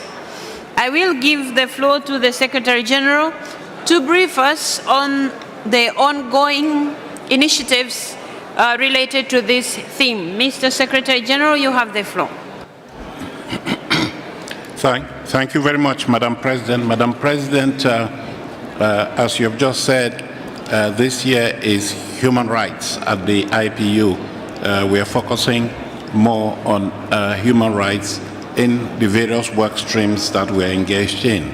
And this is because we are celebrating a number of important milestones in 2026. We have the 50th anniversary of your own Committee on the Human Rights of Parliamentarians, a unique mechanism in the world that is intended to defend the rights of parliamentarians wherever those rights are imperiled. We also are celebrating this year the 20th anniversary of the Human Rights Council, the United Nations Human Rights Council. And lastly, this year marks the 60th anniversary of the two international covenants on human rights. So it was only fitting, Madam President, members of the Council, for the IPU to choose to focus on these milestones and celebrate human rights in 2026. And the priority theme that you have agreed on, Madam President and members of Council, is intended to help the IPU strengthen parliamentary engagement, reinforce accountability, and support parliaments around the world in translating international human rights commitments into concrete action. And in order to galvanize this campaign, in order to mobilize parliamentary action, the IPU has devised a campaign called Bring Human Rights into Focus. And that campaign is being launched at this assembly. I don't know if we have a copy of the booklet explaining what the campaign is seeking to do. It seeks to mobilize parliaments. It seeks to promote institutional reforms. It seeks to strengthen solidarity with parliamentarians at risk. And it seeks to reinforce parliamentary leadership in defending human rights worldwide. We have, Madam President, members of Council, scheduled a number of very important activities throughout this year in 2026, and these activities revolve around exchanges among parliamentarians on key human rights challenges. We have the campaign that we have mentioned. We have also set out to encourage parliaments to carry out human rights audits in their parliaments, and we have also scheduled a major global conference on human rights, which, if I'm not mistaken, will take place in November 2026. It will be a foundational conference that will expectedly lead to a call to action for more stringent prosecution of the human rights agenda. Madam President, particular attention will be given to the protection of the rights of parliamentarians, and later today you will be receiving a report on the Committee on Human Rights of Parliamentarians, who will explain to you what it is that they are doing in defense of the rights of parliamentarians around the world. Yesterday we did have a special segment of the Assembly that was dedicated to celebrating the 50th anniversary of action by that Committee on the Human Rights of Parliamentarians. And we invite you to consult. I think most of this information is online. We invite you to consult the schedule of activities that are slated for this year in celebration of these milestones. Let me conclude, Madam President, honorable members of Council, by saying that we cannot take for granted that human rights will advance on their own. For human rights to thrive, they need commitment, they need leadership, they need sustained engagement, especially by parliamentarians, the representatives of the people. So this year should be seen as a year wherein we do celebrate our successes, but we also have a lucid assessment of where we are, we look at the challenges that we are facing along the path towards full enjoyment of human rights, and we rededicate ourselves as a parliamentary community to promoting strong action in favor of human rights. Madam President, thank you very much. I commend our campaign for your endorsement at this assembly. Thank you. Thank you so much, Mr. Secretary General, for sharing this update. Dear colleagues, I wish to inform you that the Executive Committee received the information on the 2026 IPU priority theme on human rights. The Executive Committee expressed its support for the planned activities, suggested scaling up on-site fact-finding missions, more transparent committee reporting, and to learn from the Commonwealth Parliamentary Association's youth and gender engagement practices. It also called for the Human Rights Handbook for Parliamentarians No. 6 to be shared domestically. The Executive Committee encouraged the Standing Committee on Democracy and Human Rights to take a lead in the IPU's 2026 human rights activities, with improved communication to the Executive Committee. Colleagues, can I take it that you wish to note both the Secretary General's update and the Executive Committee's feedback? Thank you so much. It is so decided. Colleagues, we now go to item 10, future interparliamentary meetings. Under agenda number 10, the Governing Council is invited to review and approve the list of future interparliamentary meetings currently scheduled for 2026 and part of 2027. I would like to give the floor to the Secretary General to provide an overview about these meetings that are likely to take place in 2026 and 2027, part of it, or the beginning of it. Mr. Secretary General, you have the floor. Thank you once more, Madam President. Honorable members of Council, you have received the document on future meetings in your pigeonholes or at the entrance to this room.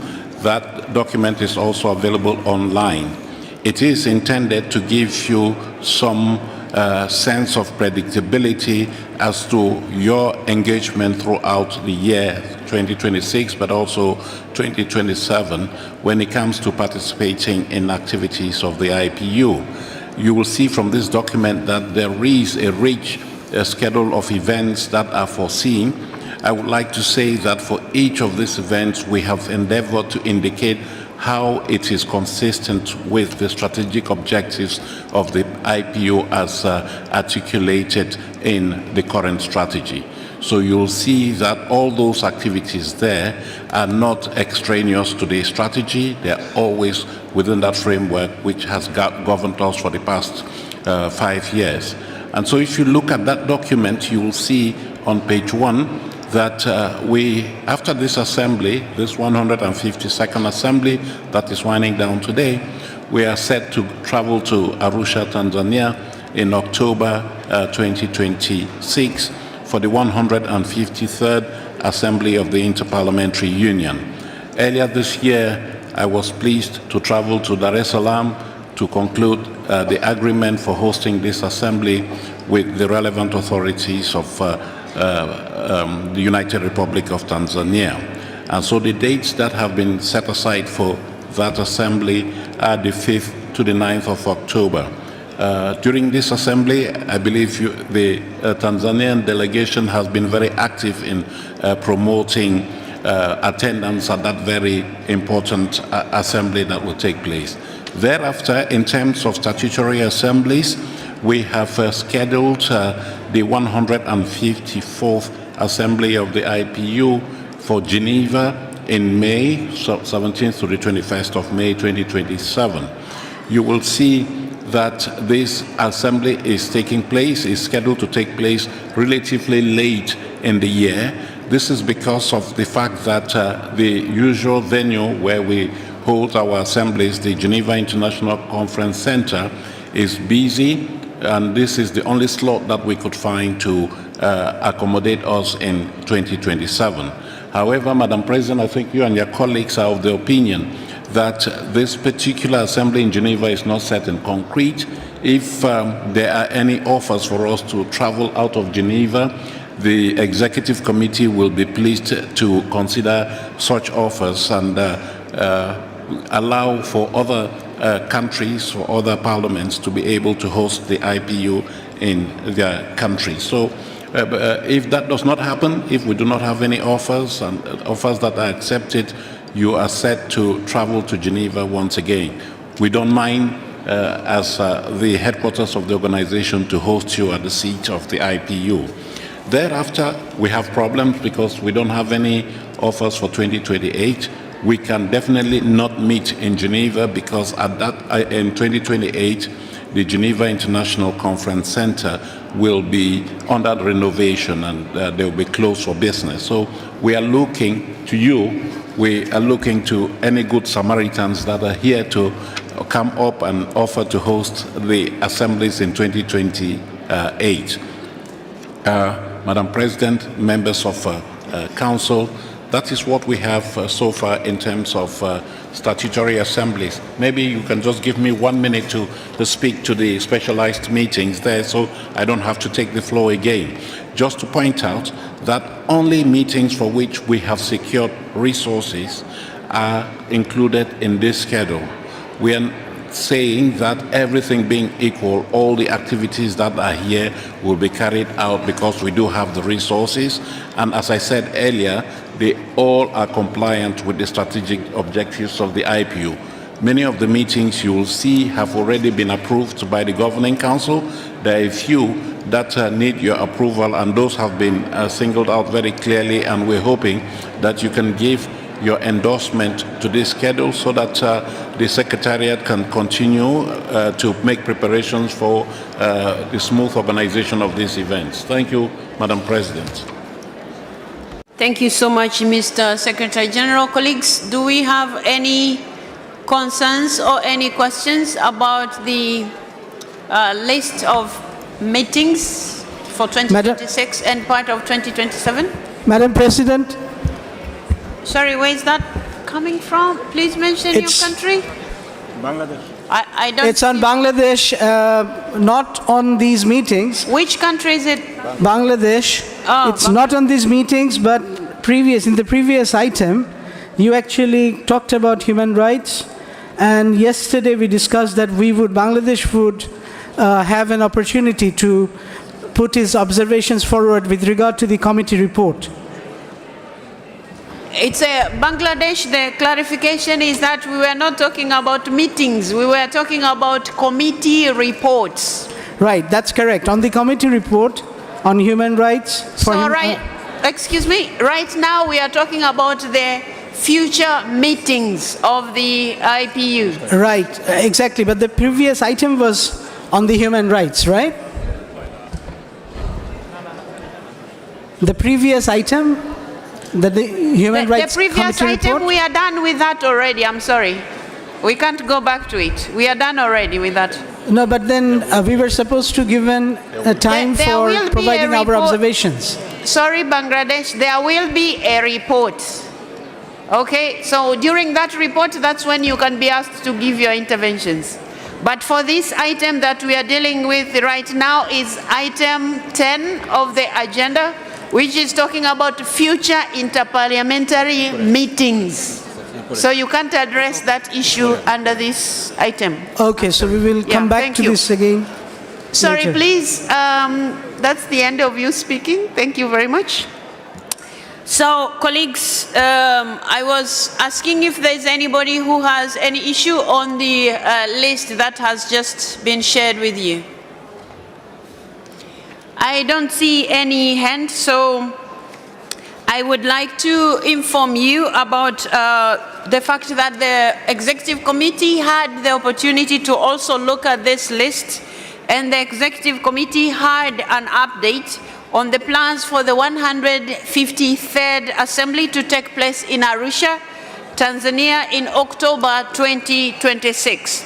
And the Executive Committee took note of a positive assessment on the technical suitability of the venue and the political readiness of the country to host. So, colleagues, as it happens that the current president of the IPU hails from Tanzania, I would like to take this opportunity to invite you there and inform you we are ready for you. We will all be waiting for you to see what Tanzania has to offer. And also that is the time, okay, it's not time now to discuss the election of presidency, but that's the time also when your president hailing from Tanzania will be giving up her seat to the possible next IPU president. So, colleagues, the Executive Committee also took note of the ongoing efforts to secure future Assembly hosts for 2027 and beyond. The Secretary General has just briefed you about what is likely to happen. If we are able to get offers from different countries that would like to host the 2 assemblies next year, we'll be more than pleased, because May, like the Secretary General has said, is a little late for our usual timing of the assemblies, because we have 2 assemblies in a year. So we wouldn't want them to be very close to each other. So the offers are welcome from your respective countries, and the Executive Committee will also look into those. So we would be happy to hear from you, dear members, about that. Do I take it that, colleagues, you approve the recommendation of the Executive Committee, but also the list of the future Interparliamentary Union meetings? Thank you very much. It is so decided. Colleagues, I have also been reliably informed that the Global Conference of Women Parliamentarians, which is scheduled to take place from 2nd to 4th June 2026 in Belgrade, Serbia, the registration is low. And I would like to inform you that we are only 4 weeks away. And so we are encouraging the membership to encourage women parliamentarians, but also men parliamentarians to register for this very important conference, where we get to discuss issues that relate to women, but also to the entire human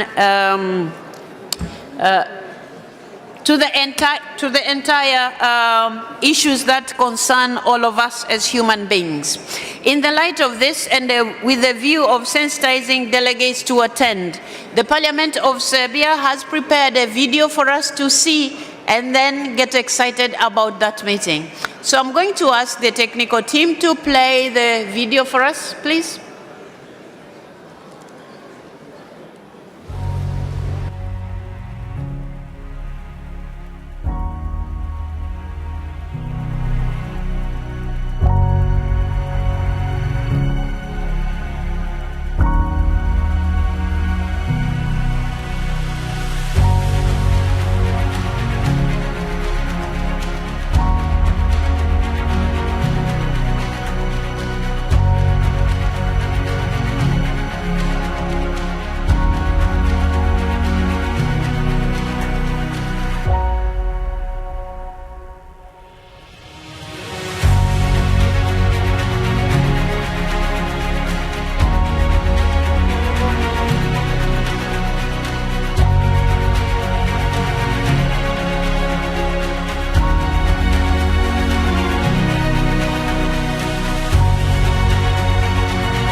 So, colleagues, I would like to encourage you to register and attend to this very important meeting. Now we will move to Agenda 8. You remember we had already dealt with A and C and we left B pending. So now we will go to that item, dear colleagues.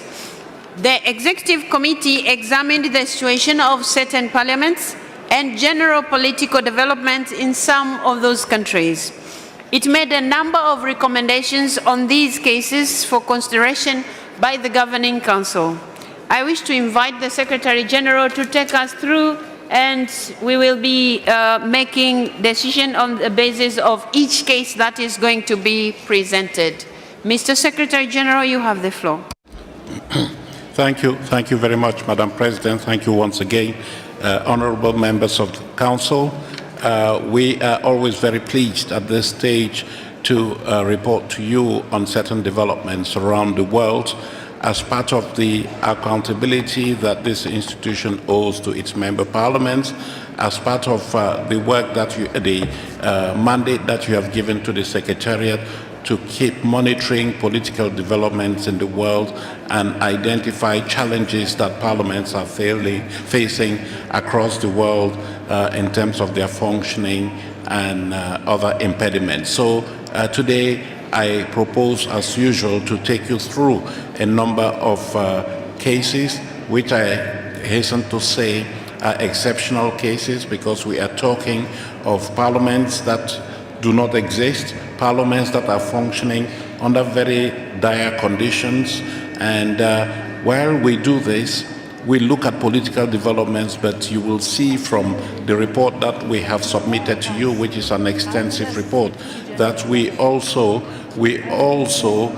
signal countries in which we are also defending the rights of parliamentarians that are imperiled. So I will not go into those cases of human rights of parliamentarians, because later today you will receive a full-fledged report from your committee on the human rights of parliamentarians, which I believe that it was the moment that the Bangladesh delegate a moment ago was indicating that it will be an opportunity for you to be informed and updated on where we are with the various cases of human rights of parliamentarians across the world.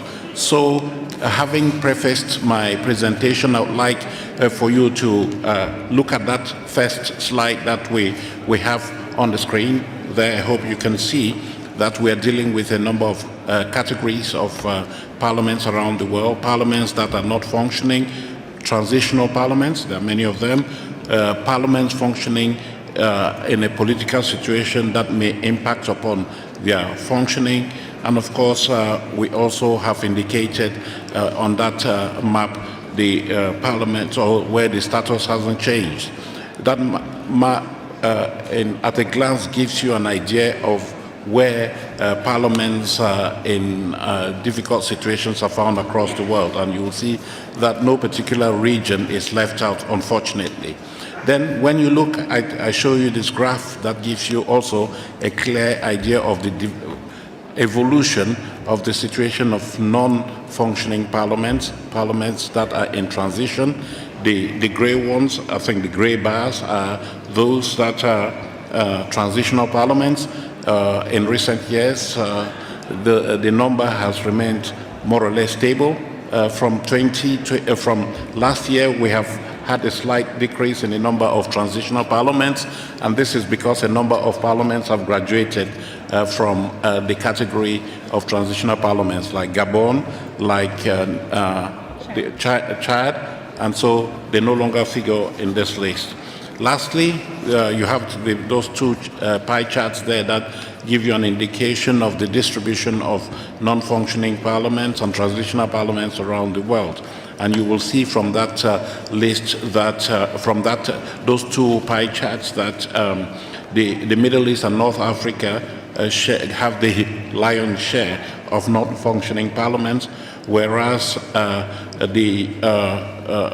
is that correct, Karim? Yes. And for transitional parliaments, it is the Middle East and North Africa again that have, Sub-Saharan Africa that has the lion's share. So the bulk of transitional parliaments currently will be found in Sub-Saharan Africa. So, Madam President, I'll just go quickly through the individual countries and also indicate to you what the recommendation of the executive is to the governing council. If we can start with Afghanistan. Afghanistan has no functioning parliament since the Taliban took over in 2021, but you have continued to engage with the parliament that was in place at that particular time. That parliament is present here at this meeting. We have not noted any significant development since you last met, and you have recognized the parliament that was present at the time as the interlocutor in the IPU, functioning as or participating in our work as a non-voting observer in the proceedings of the IPU. Madam President, you and your colleagues decided to maintain this position, to continue to recognize that parliament and engage with them in the hope that in the near future things will normalize and we can have back in the IPU a fully fledged parliament that is representative of the will of the people. So, Madam President. Colleagues, do we approve that recommendation? Colleagues, do we approve? Thank you very much, Mr. Secretary General. Madam President, Bangladesh is a country wherein we can report progress. As you remember, in 2024, there was the popular protest that led to the ousting of the then administration of Mrs. Sheikh Hasina. Since then, Bangladesh had been functioning in a transitional mode. You had continued to engage with the transitional authorities in the country, including in the area of human rights. And I trust that the Bangladesh delegation will be able to give us more information when the report of the Committee on the Human Rights of Parliamentarians will be presented here. But since you last met, things have evolved in the right direction. Elections have taken place. I think the elections took place in February, if I'm not mistaken, and the newly elected parliament convened in March. They have their governing structures in place, and we have a delegation from Bangladesh, I've just said. Madam President, you and your colleagues took note of this positive developments, and you decided to welcome the newly elected parliament of Bangladesh, and you invited the IPU. You recommended that the IPU be invited to engage with this parliament, given the fact that it's made up of many first-time MPs, to see how we can work together to provide assistance to that parliament so that it is up to speed when it comes to the normal functioning of a parliament. Madam President. Colleagues, do we approve the recommendation? Thank you very much. Madam President, Eritrea is there only because we want to continue to keep an eye on what is happening in that country. There is no functioning parliament. There has been no news about any political developments in the country. We have done our best to engage the Eritrean authorities to try to see how we can bring clarity to this matter. But no, it is not happening. We do not have any hope that elections will take place anytime soon. But we do continue to monitor and engage on the human rights of some parliamentarians who have disappeared in Eritrea. So, Madam President, you and your colleagues took note of this lack of progress when it comes to Eritrea, and recommended that the IPU continue to monitor the situation and hope that at some point you'll find some entry points for us to have constructive engagement. Colleagues, do we approve the recommendation? Thank you very much. It is so decided. Haiti is had their membership rights suspended in the IPU because there is no functioning parliament in Haiti at this particular moment, and there have been efforts in the recent past to put in place the conditions for organizing elections to the Parliament of Haiti. It looks like there has been some movement in recent months, which we are monitoring very closely. And so, Madam President, you and your colleagues took note of these recent developments, and you decided to recommend to Council that the IPU continue to monitor the situation and offer assistance if required to make sure that those elections take place as soon as possible for a new parliament. Thank you. Colleagues, we agree with the recommendation. Thank you so much. It is so decided. Kuwait, the Parliament of Kuwait stands dissolved since 2023. The Emir of Kuwait is assuming legislative powers for a maximum of 4 years, which means up until 2027. It is in light of this background that you have continued to engage with Kuwait, with the administration of the Parliament of Kuwait that is functioning. Kuwait is in good standing financially with the organization, and you have in the past, Madam President, you and your colleagues have encouraged the IPU to continue to monitor the situation there and see if it can be of any assistance, because your wish is to welcome as soon as possible a newly fledged parliament in Kuwait. You have therefore recommended to Council that this position be maintained. Thank you. Colleagues, do we approve the recommendation? Thank you very much. It is so decided. Martin? We move on to Myanmar. Myanmar, as you remember, had the democratic process in that country subverted way back in 2021 with the cancellation of elections that had taken place and which had been found to be free and fair. And there was strong opposition and condemnation of the military in Myanmar. You did take a decision to continue to recognize the parliament that was supposed to have been sworn in at that particular time, that finally constituted itself into what they call the Committee to Represent the Myanmar People. That is the entity that you have been engaged with all these years, that you have recognized as the legitimate representatives of Myanmar. In recent years, recent months, I think it was early this year, Karine, or in December, elections took place in Myanmar, but those elections have not been recognized by anyone in particular. So the parliament that is supposed to have been elected from those elections is not being recognized by any entities, including ASEAN, that is in the neighborhood. So, Madam President, you and your colleagues took note of these developments, and you decided to maintain your recommendation that the IPU continue to engage with the committee to represent the people of Myanmar until such time as more legitimate elections can take place and the will of the people of Myanmar can be fully represented in their institutions. Colleagues, we agree with the recommendation. It is so decided. Thank you very much. Thank you, Madam President. We move on to Sudan. Sudan is without a functioning parliament. The parliament that was in place in 2019 having been dissolved as a result of the coup that took place in that country.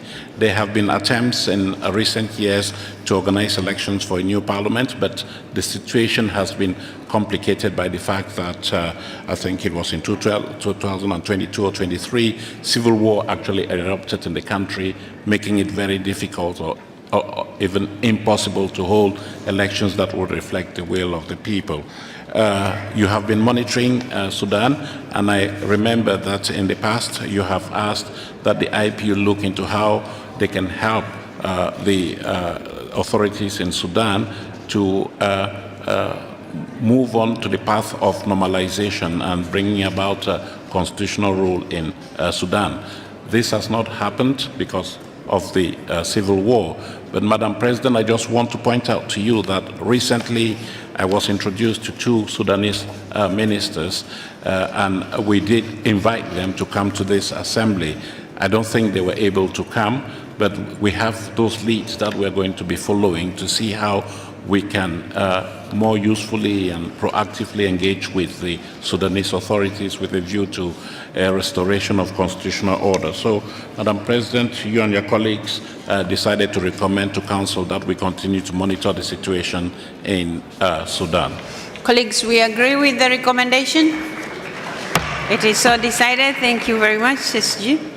Madam President, in Syria, there has been progress since you started monitoring Syria with the ouster of the then regime of Bashar al-Assad and the establishment of what we would consider the beginnings of a legislative institution in Syria. You did at the time request the IPU to engage with those authorities to see how we could provide assistance with a view to a normalization of the situation in Syria. We have continued to engage with the authorities, but as you may know, we are dealing with a post-conflict country that has been in the throes of conflict for a long time, and it's very difficult to pinpoint exactly who we can do business with. But it is something that is on our radar screen, and Madam President, you and your colleagues recommend to Council that Council continue to welcome the developments that are in place, the establishment of the beginnings of a new parliament, and continue to advocate for IPU's support to the new authorities in Syria with a view to the establishment of constitutional rule. Colleagues, we agree with the recommendation. Thank you very much. It is so decided. Madam President, we move on to the second category of parliaments that are on your radar screen. And this is where I believe we can express some satisfaction, given that there have been positive developments there in these countries. And let me start with the good news. Karim decided that I should not start with. Let me start with the good news that from this list, we have Gabon that has now graduated from the list of transitional parliaments. It has now returned to full constitutional rule with both houses of parliament having been constituted, with a head of state that has been elected through an elaborate process. I want to point out that, Madam President, pursuant to the decisions of the Governing Council, the IPU has supported the transitional process in Gabon. Yesterday, you did hear during the special segment on human rights appreciation from the newly elected Speaker of the National Assembly of Gabon, appreciation to the IPU for its support. We are continuing to extend our support to that parliament because we don't want the progress that has been achieved to be unraveled. And later in May, we are set to go to Gabon. The Gabon is now the example of good practice, and so we're going to have a second meeting of speakers of transitional parliaments in West and Central Africa that will continue to share notes and experiences with a view to full constitutional rule in this part of the world. So Gabon, congratulations on graduating. That is, if the Governing Council agrees on graduating from this category of parliaments that are under review by the IPU.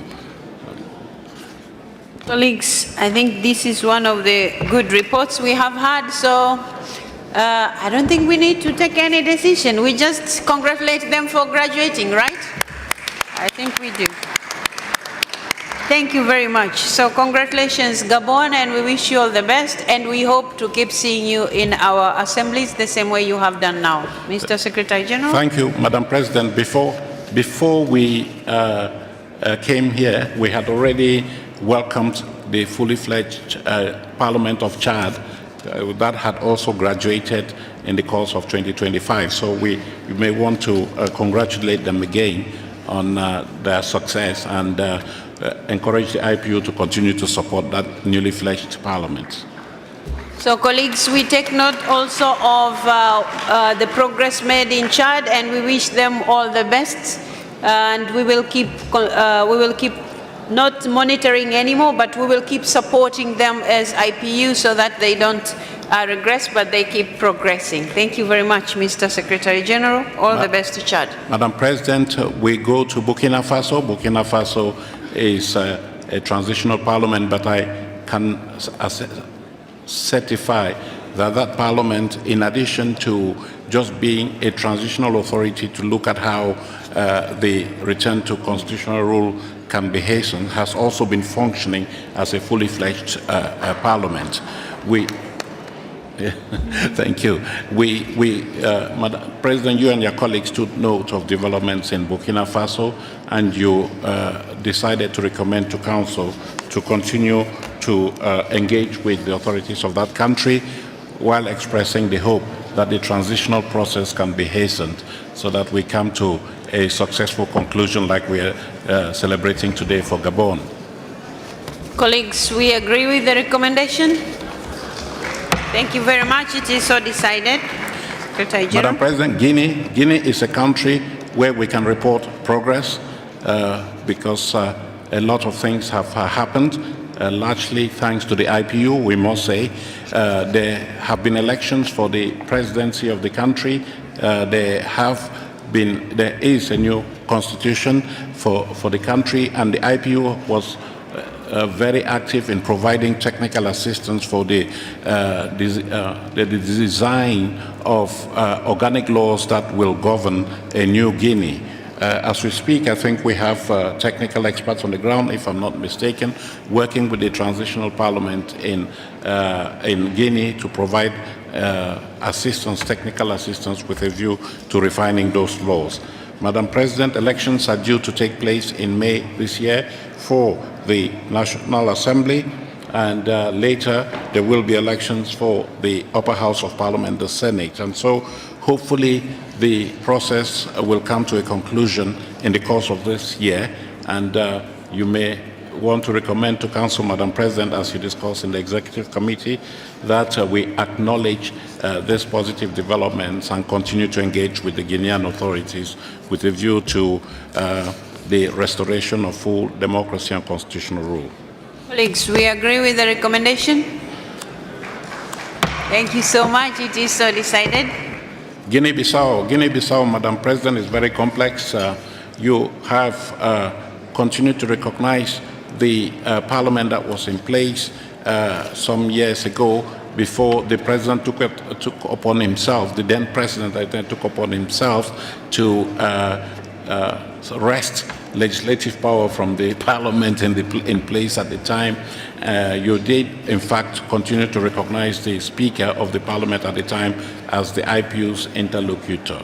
Madam President, in recent months, we have seen a spate of developments taking place in Guinea-Bissau with a coup that was perpetrated by the military following elections that were, to say the least, contentious because the major opposition leaders were excluded from the elections, and when it was apparent that the then opposition leader who was allowed to participate in elections was set to win the elections, the then president decided to self-stage a coup. We all know that that coup was staged by the then outgoing president. Since then, there is a military junta in Guinea-Bissau, but that military junta is not making headway in forging consensus. There is a transitional legislative body that has been established, which has not been recognized. I don't think it has been recognized even by the regional integration body, ECOWAS, nor the African Union. But recently, Madam President, we did receive a delegation from the parliament that is recognized by you. They came to see me in Geneva, and we invited them here to Istanbul to engage in discussions with the Executive Committee of the IPU. And it became apparent during that discussion that the opposition now is in a posture of dialogue and not confrontation with the junta. They were very elaborate in explaining that they wanted to dialogue with the junta in order to find a solution out of the current stalemate that we're facing in the country.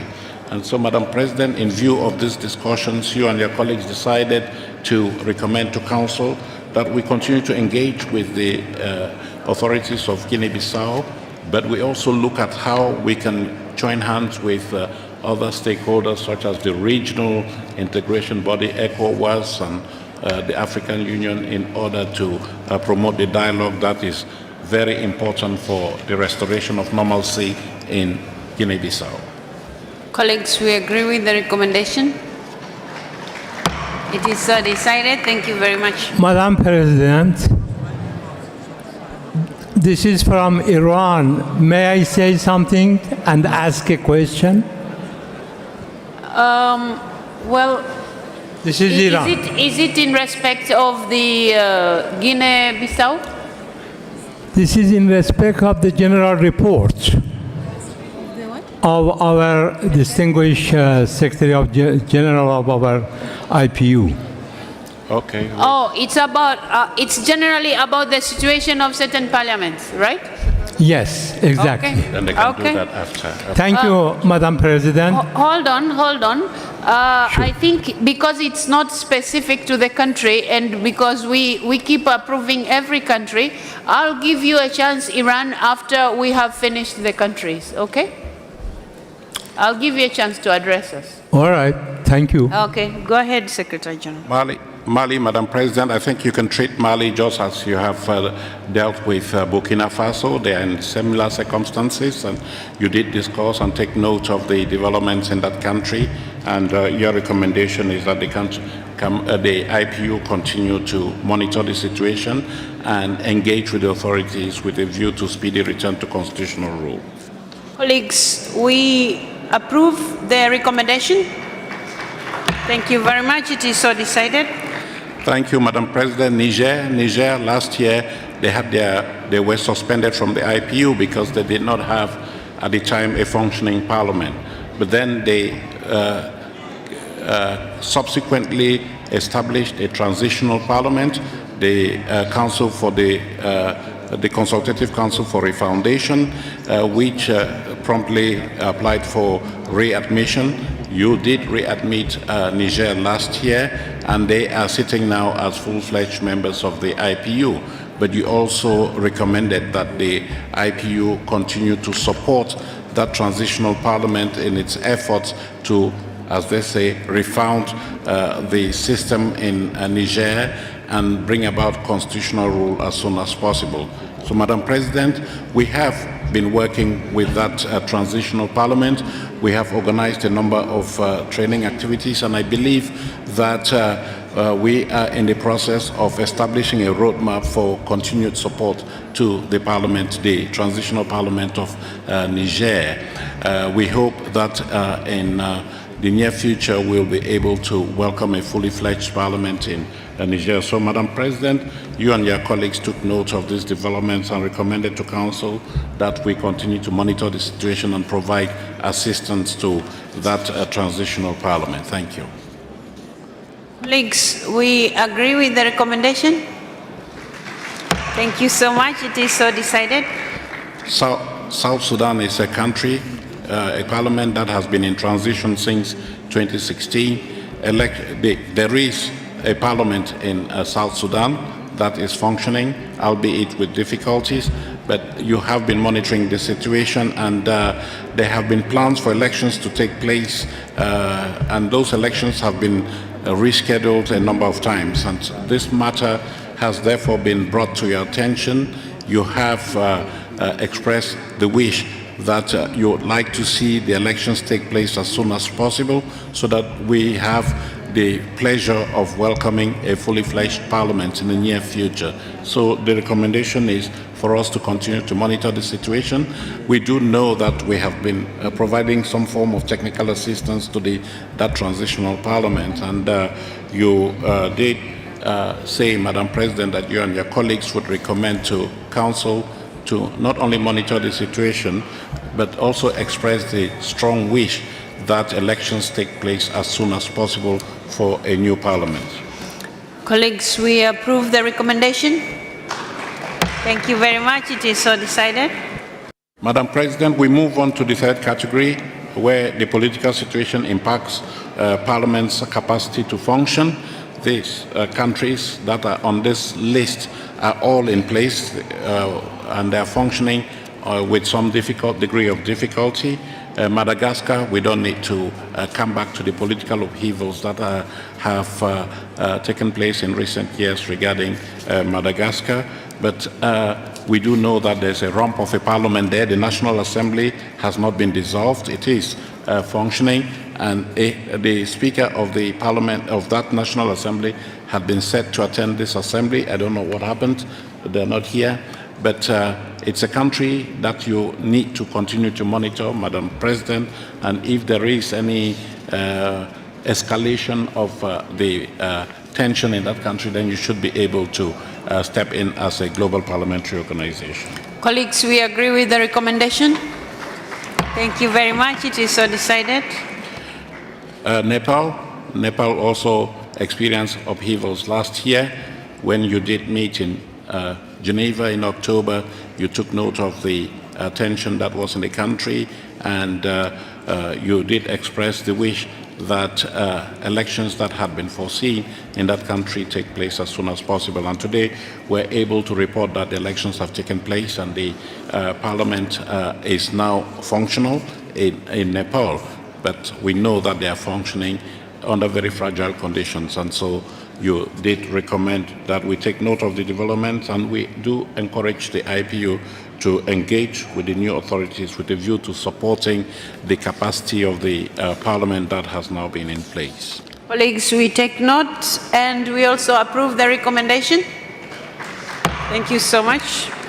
Madam President, for Palestine, elections have not taken place in Palestine for as long as we can remember, because there have been impediment after impediment to those elections, and it has not been possible to hold elections. But we do understand that elections to the Palestinian National Council, which is the umbrella legislative body of Palestinians in the occupied territories, but also in the diaspora, that elections to the Palestinian National Council, that in fact exercises membership for Palestine in the IPU, those elections are scheduled to take place in November 2026. This is a development that, of course, is welcome. You and your colleagues discussed the matter and you said that we should continue to monitor the situation, and you expressed the hope that those elections foreseen in November could actually take place so that you could have a fully fledged Palestinian National Council continuing to exercise Palestine's membership in the IPU. Colleagues, we approve the recommendation. Thank you very much. It is so decided. Madam President, for Venezuela, I think we'll crave your indulgence. The Venezuela is still under discussion within the Executive Committee, and I think that the Executive Committee is not in a position to make any recommendation regarding the status of Venezuela. We do know that there is a parliament that was elected last year, I think it was in May 2025. That parliament has now been sworn in 2026. There are consultations still going on regarding the status of that parliament in the context of the overall political situation in Venezuela. So, Madam President, you and your colleagues did decide that you recommend to Council that we continue to monitor the situation and that we come back to the situation of Venezuela when the Executive Committee will have had the opportunity to further examine the situation in June this year, if I'm not mistaken. Thank you. Colleagues, like he said, we are not approving any decision in respect of Venezuela because it's not put forward across to you, but the Executive Committee will be looking into that matter when we next meet in June. My point was also about Venezuela, Madam President, from Iran. Yes, you will be given a chance, Iran. You will be given a chance. Just be patient. So, colleagues, there is no decision to be taken in respect of Venezuela. Mr. Secretary General. Lastly, Madam President, we have Yemen. Yemen, no notable development regarding Yemen. There is a parliament of Yemen that is represented in the IPU, which for the time being is not functioning on Yemeni territory. I think it's functioning out of Aden, if I'm not mistaken. But they are active in the IPU. Elections are not taking place for obvious reasons because the country is in the throes of a war. So you have discussed and taken note of this lack of progress, Madam President, and you and your colleagues decided to continue to monitor the situation and advise accordingly. Colleagues, we agree with the recommendation. Thank you very much. It is so decided. Madam President, with that, I've come to the end of my presentation on the situation of certain parliaments around the world. And we hope, we are sure that the decisions that the Governing Council has taken today will help us to continue to support parliaments and monitor developments and see how we can help to restore democracy in countries that are somehow in difficulties when it comes to democratic credentials. Thank you very much. Thank you so much, Mr. Secretary General, for that presentation. Colleagues, the Executive Committee had a chance to congratulate and appreciate the good work that is being done by the Secretary General and his team in terms of following up what is happening in our parliaments, but also trying to support the parliaments that need support from IPU. So we all look forward to having more concrete results like the examples we have had from Chad, but also Gabon. So I had promised when we come to an end that I will give a chance to Iran. Iran, you have the floor. Thank you, Madam President. I would like also to join to Your Excellency to express my gratitude and thanks to the very important job which Mr. Secretary General and the Council have done, and it was quite clear in their reports. About Venezuela, what was missed is at least we should introduce the problem there which happened from our last meeting till now, and that was tipping of the President Maduro and his wife, Madame Maduro, who was Member of Parliament. And when I was Foreign Minister, she was Speaker of the Parliament. At least we should mention that this was the problem in Venezuela. This is all I wanted to bring to your attention. Thank you, Madam President. Thank you so much, Iran. The matter that you have just raised, perhaps when we will be looking at the activities of committees and other bodies, we have the Committee on the Human Rights of Parliamentarians. Then we will get a chance to not just address that, but take that into account. President. So we have noted what you have just said. Madam President. I have heard somewhere else. Thank Madam you. President. What's the Suriname. Is it Suriname? Yes. Hold on. Sorry. Suriname. Suriname. Yes, and Burkina Faso.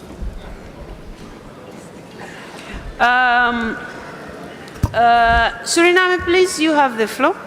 Yes, thank you, Madam President. I also want to express my compliments for the good work for the Secretary General done. His lot of efforts has put down. I have 2 points to make here, Madam President. The situation in Venezuela.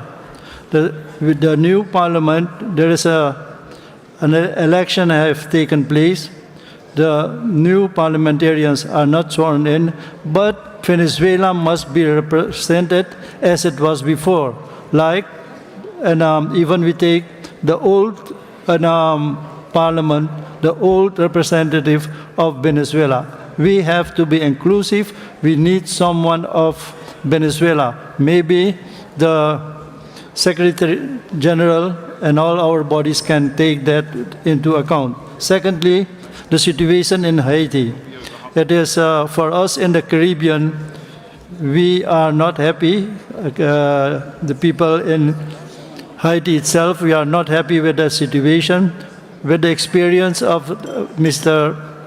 Secretary General, I urge that he put more efforts with his experience to bring some new developments there.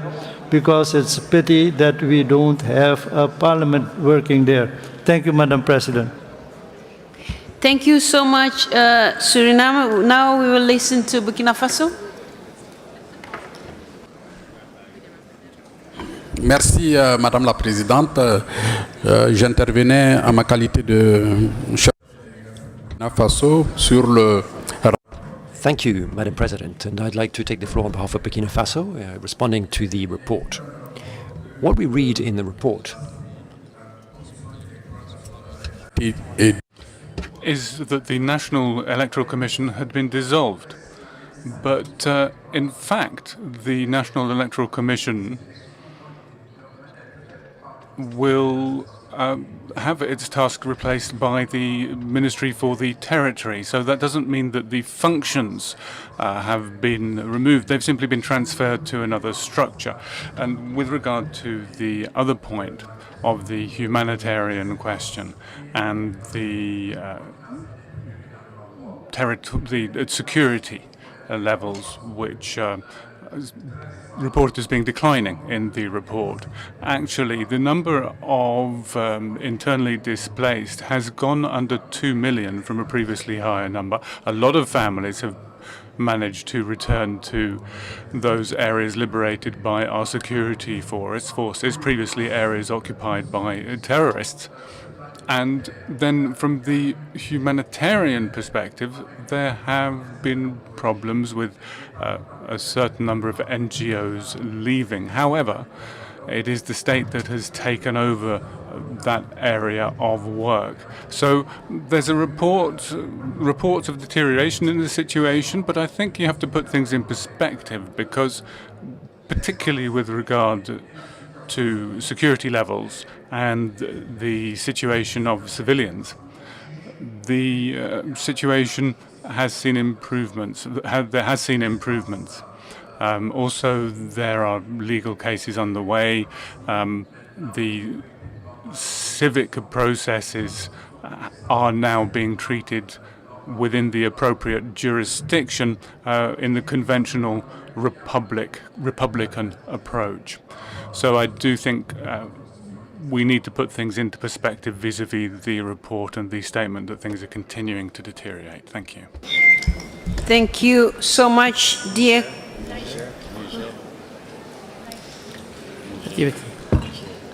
Niger, yes, you have the floor. Merci, Madame la Présidente. Thank you, Madam President. We have a point to raise because last month the European Parliament involved itself in the internal affairs of Niger with regard to the situation of the former President Bazoum. We expressed our indignation at this intervention to our colleagues. There's a second microphone open. The interpreters can't hear the speaker. The Niger is a sovereign country, not a member of the European Union, and we cannot accept another parliament interfering with the internal affairs of Niger. Thank you.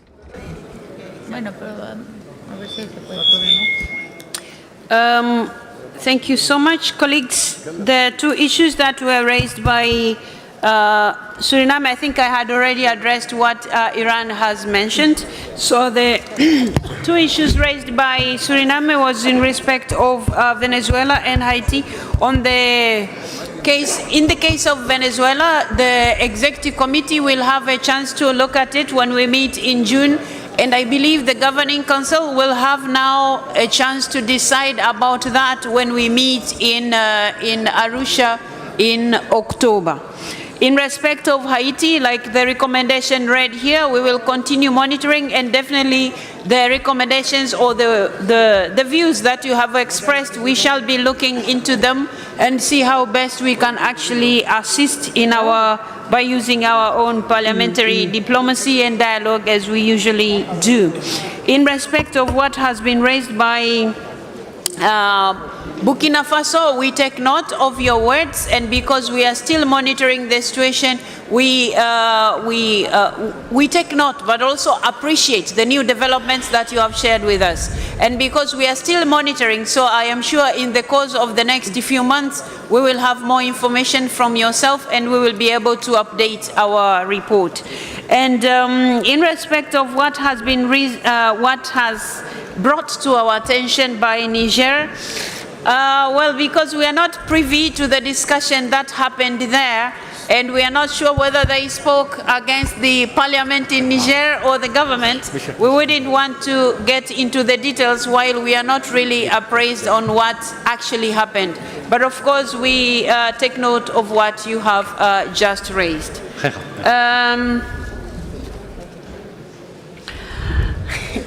Colleagues, I have received two countries who would like to take the floor on this matter.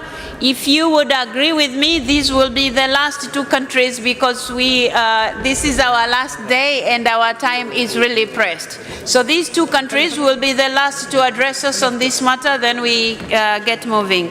Mexico, followed by Yemen. You have the floor. Mexico, you have the floor.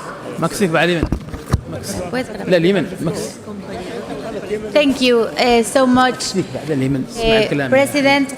Just I want to express to our Secretary General Martin Chungong all the best. I want to recognize him for all his legacy for youth, for women. You promote a new generation in IPU. You were a big promoter of a new generation in IPU, so I want to wish you all the best. We will be reminding you, and just I want to send you the best wishes in this retirement, dear Secretary General, and thank you for all your passion, your job for more than 30 years in IPU. We will miss you so much. We will miss you so much. Thank and you. Just invite everyone to the Serbian Conference of Women Parliamentarians. It will be in June 2026, and we want men and women participating in this Conference of Women. Thank you so much. Thank you so much. Thank you. Yemen, you have the floor. Yemen. شكرا لرئيس الاتحاد واشكر الامين العام على تقرير. Thank you, President. Thank you to the Secretary General for the report. In the Iranian Parliament, we cannot, in the Yemeni Parliament, we can't work for internal and external reasons, partly because of the executive and the governing council. There are security problems due to the state coup carried out in 2015 by the Houthis, and due to internal reasons, given that the Presidential Council has not allowed us to meet since April 2022. The Interparliamentary Union says that it will continue monitoring the situation. Hopefully, they can give us an idea of when our Parliament can resume its work and we can get back to our normal work. Thank you. Colleagues, in respect of what has been said by Mexico, it doesn't need a response from me because it was directly, it was personal to the Secretary General paying tribute or compliments. But at the same time, you have been invited to the Serbia Global Conference of Women. And what has been raised by Yemen, yes, we have already made a decision as Governing Council for the IPU to keep monitoring the situation. In terms of the timelines, we may not be able to do that, but definitely we will be employing our parliamentary diplomacy to reach out to the other side, not just the parliament, but the government side, to see how best we can resolve the impulse that is existing in the country. Colleagues, I'm sure you have also seen that our two tellers are back and they're here with me, so I am going to receive the results from them and then have a sense of what we have come up with after the completion of the counting of votes.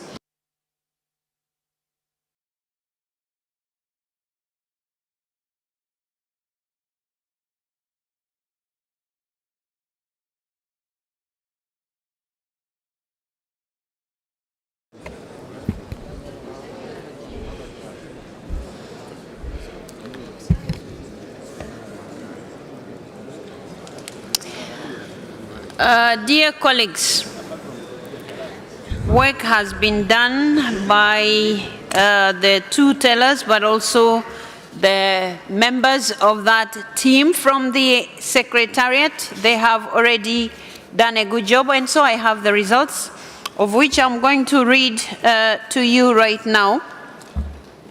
So the candidates were Ms. Averinopoulou, Ms. Philip, Ms. Thiam, and Ms. Wintergreen. And the number of ballots, 321. Blank or void ballots, 2. Valid ballots, 319. Absolute majority, 160. Votes obtained. Ms. Averinopoulou got 47 votes. Ms. Thiam got 14 votes. Ms. Wintergreen got 29 votes. Ms. Ander Philip got 229.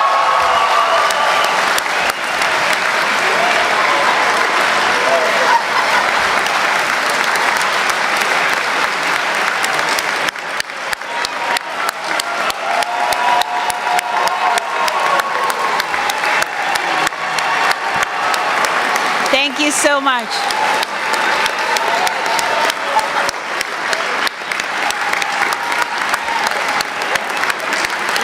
Yes, please come.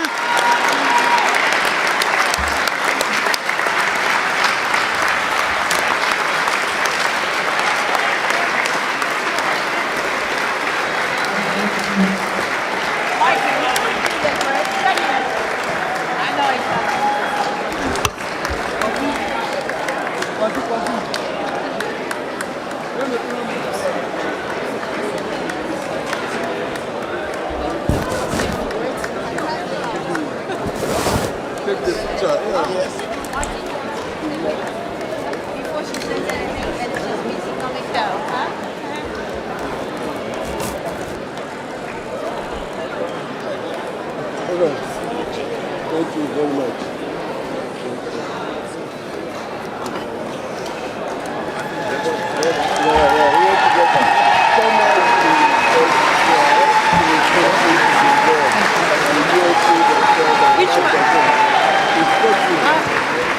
Thank you so much, everyone. Thank you so much.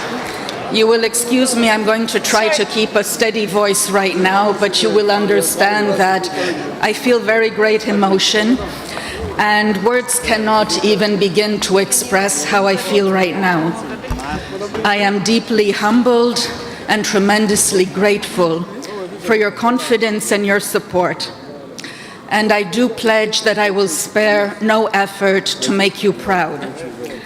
I will always be here for you, to listen, to understand, and to work with you in the service of your parliaments and of your people. Je dois reconnaître, merci.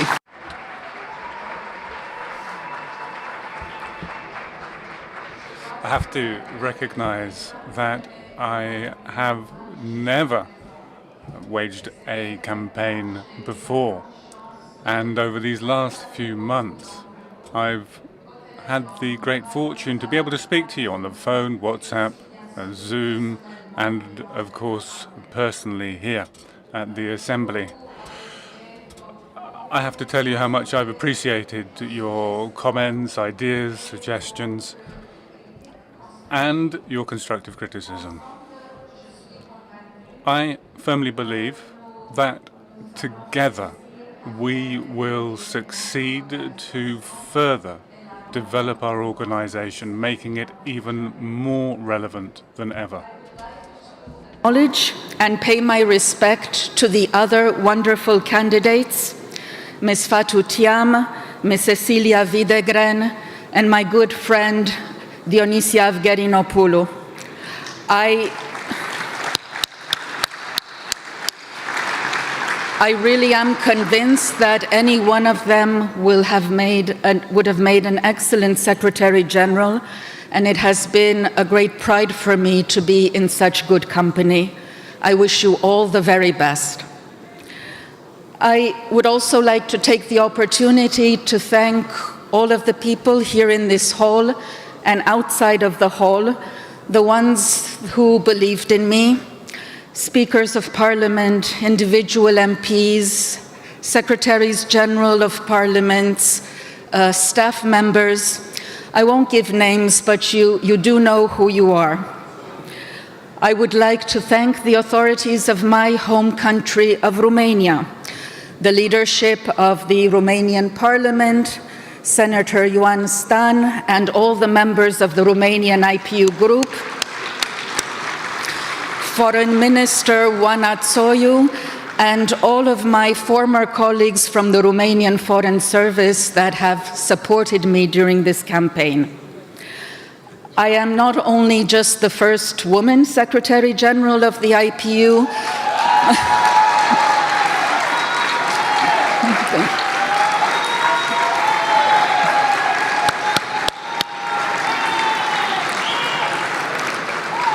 I am also the first Eastern European Secretary General, and I'm very proud of that. I would like to pay tribute to all the outstanding IPU leaders who over the years have inspired me and from whom I have learned so much. President Sergio Paez of Chile, Pier Ferdinando Cassini of Italy, grazie mille, Teo Ben Gurirab of Namibia, Abdelwahad Radi of Morocco, Saber Chowdhury of Bangladesh, to whom I wish to extend a special message of solidarity and deep gratitude, Gabriela Cuevas of Mexico, Duarte Pacheco of Portugal, and of course our wonderful Tulia Axen from Tanzania.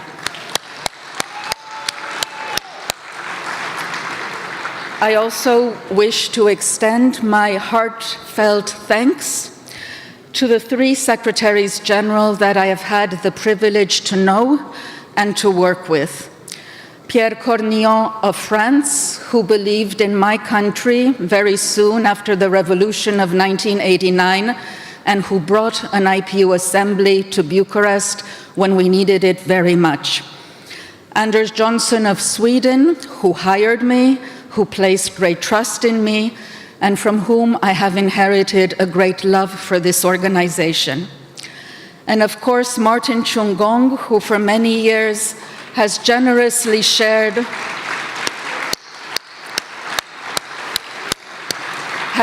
his wisdom and his kindness.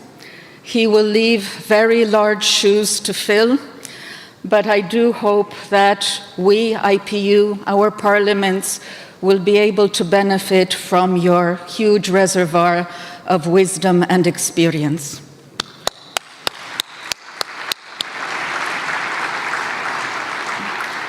I wish to thank our very gracious and generous Turkish hosts.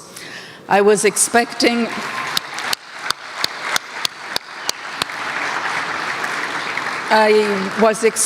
initially this assembly to take place in Geneva, and maybe it would have been easier for me, but you have done such an outstanding job, and this is an incredible assembly, and Istanbul will always hold a very special place in my heart.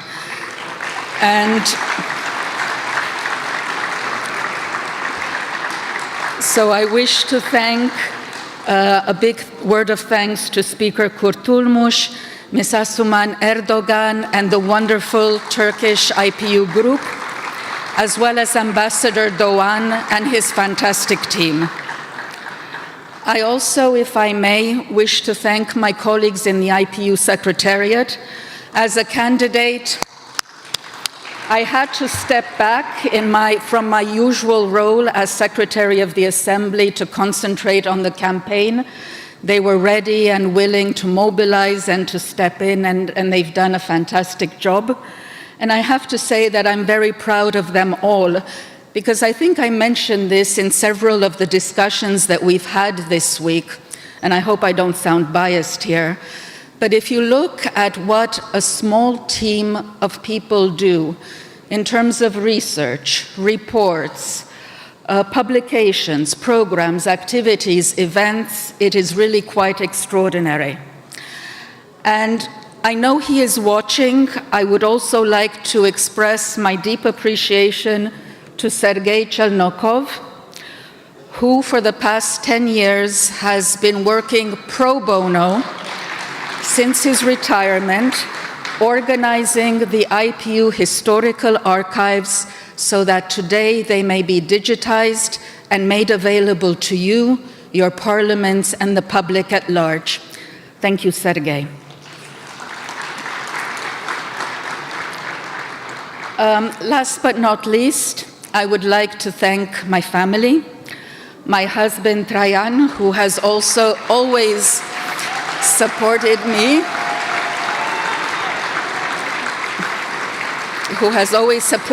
and my career, and since his retirement from the Foreign Service last year has been my personal, very special advisor.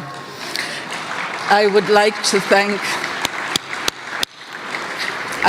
thank my beautiful daughter Theodora, who helped me with my social media presence, my communications, and my candidacy brochure.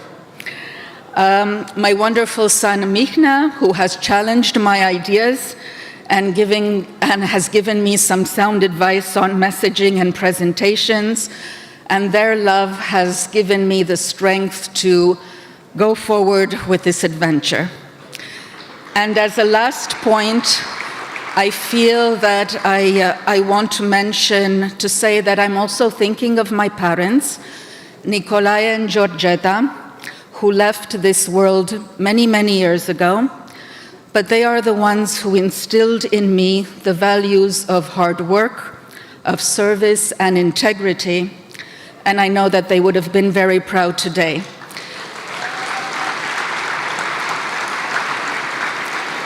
So I thank you all from the bottom of my heart, and I look forward to seeing you all at our next assembly in Arusha, Tanzania. So thank you.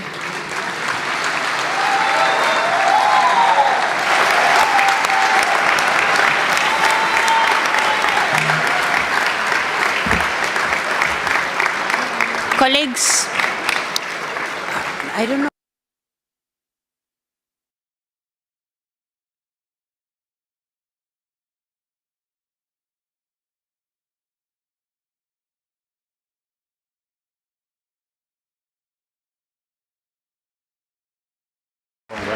Colleagues, I'm going to request you that you allow me to say a few words before she goes out.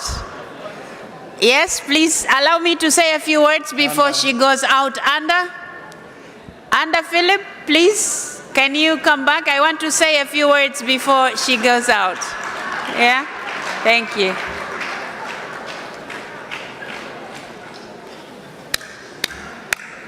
Please.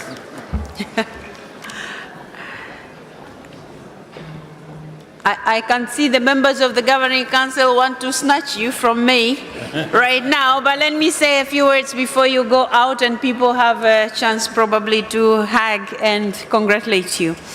Colleagues, because the excitement was high and we were all happy, clapping, I couldn't stop her from, that momentum. So allow me now to put the records correct and clear so that, it's recorded that we said that. So I would like to take this opportunity, colleagues, to announce that Ms. Anda Philip has therefore obtained the absolute majority of the votes cast in the first round of the election. And in accordance with the Rule 34, Sub-Rule 1B of the Governing Council, is declared as elected to the office of the Secretary General of the IPU for an initial 4-year term period from July 2026 to June 2030. So, now on your behalf, colleagues, she has already addressed us. I would like to officially congratulate Ms. Anda Philip for assuming this position, much as it will be in July, but the membership has shown you the trust that they have. It's always a great mandate to have won in the first round. So congratulations, but also we all wish you all the best in this mandate that you're going to take. And as you have informed the membership for long enough, your abilities, but also your commitment to serving them, we wish you all the best, all the energy you need to reach out to them, to listen to them, and to embrace everybody. And we wish you all the best, and we know the members are going to give you all the cooperation you need to make sure IPU succeed in its mission, in its vision, and of course, in its just newly adopted strategy. We wish you all the best, and we love you too. All the best. Thank you so much.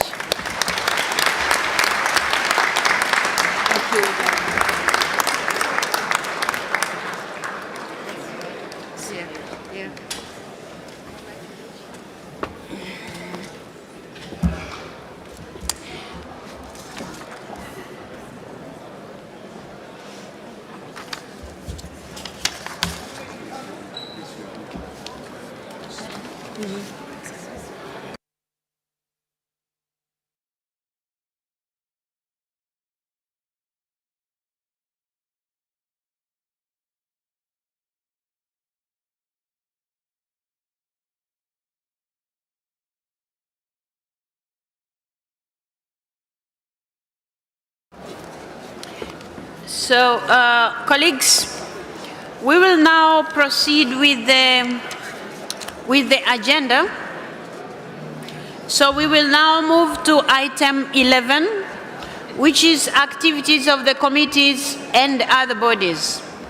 And as you all know, the practice has been when the committee is presenting its report, then we also elect the members to these committees. But this time, in order to save time, we will go with the reports and then elections will be held in the afternoon. So we will now be calling on the President of the Committee on the Human Rights of Parliamentarians to address us.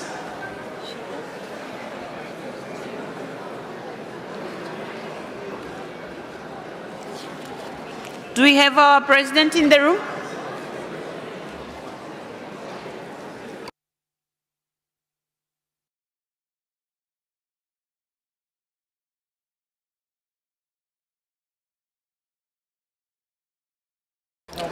As we wait for this, we can go.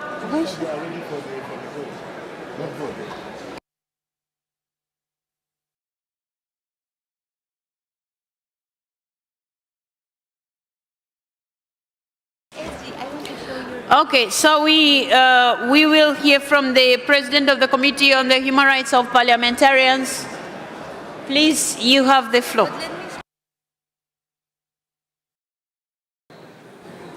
Madam President, dear Secretary General, dear parliamentary colleagues from around the world, I have the honor to present you the report of the Committee on the Human Rights of Parliamentarians, which is celebrating its 50th anniversary this year. The draft decisions that I will submit today for adoption by the Governing Council concern the situation of 204 parliamentarians and 17 countries. Before doing so, however, I wish to first highlight two significant developments in our cases in Eswatini and Tanzania. In Eswatini, former parliamentarian Mr. Dube was pardoned and released from detention in November last year following constructive consultations between the committee and the Secretary General and the national authorities. The committee expresses its deep appreciation to the King of Eswatini for granting this pardon. Following the IPU Secretary General's return visit in early March this year, efforts are now actively underway to secure a pardon for the second detained former parliamentarian, Mr. Mabuza. In this context, I also wish to place on record the committee's appreciation for the personal engagement of the Secretary General in advancing these cases towards a satisfactory resolution.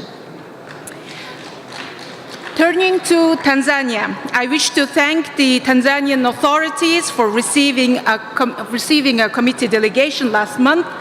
I also wish to acknowledge the key role played by the Secretary General in securing and facilitating this mission. Thanks to this mission, the committee gained a better understanding of the status and findings of the investigation into the 2017 attempt on Mr. Tundu Lissu's life. The committee delegation met with all relevant authorities and obtained substantive information on steps taken to advance the investigation.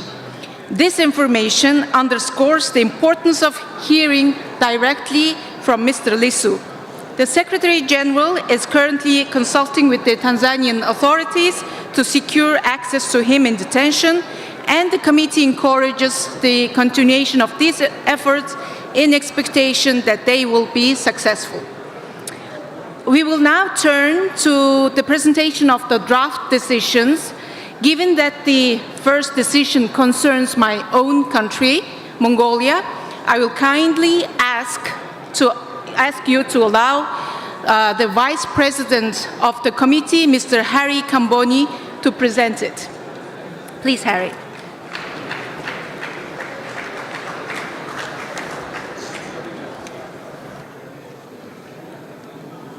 We now come to Mongolia. In Mongolia, the committee examined a new complaint regarding Ms. Bukatoya Karabata, a member of the State Great Haro of Mongolia. First, the committee thanks the Mongolian parliamentary authorities for the information they provided in writing. Ms. Bukatoya Karabata was accused of the unlawful seizure of power of the parliament after chairing a parliamentary session aiming to dismiss the then Prime Minister. Ms. Butagaya was the Deputy Speaker of Parliament and the acting Speaker at the time of the event. As a result of the proceedings initiated against her and a decision issued by the Constitutional Court of Mongolia, Ms. Bukatoya Karabata was stripped of her position as Deputy Speaker following a parliamentary decision. After examining all the evidence and the documentation of its disposal, the committee decided to declare this complaint admissible. The committee also expressed its deep concern about the disproportionate criminal proceedings initiated against Ms. Bukatoya in violation of her parliamentary immunity.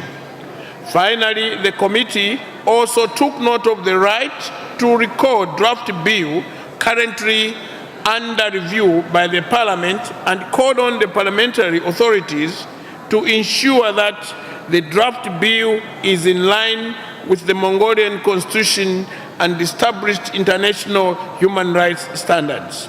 I invite you to adopt the draft decision on page 24 and 24 of the English and French versions respectively. Let me now give the floor back to the committee president. Thank you.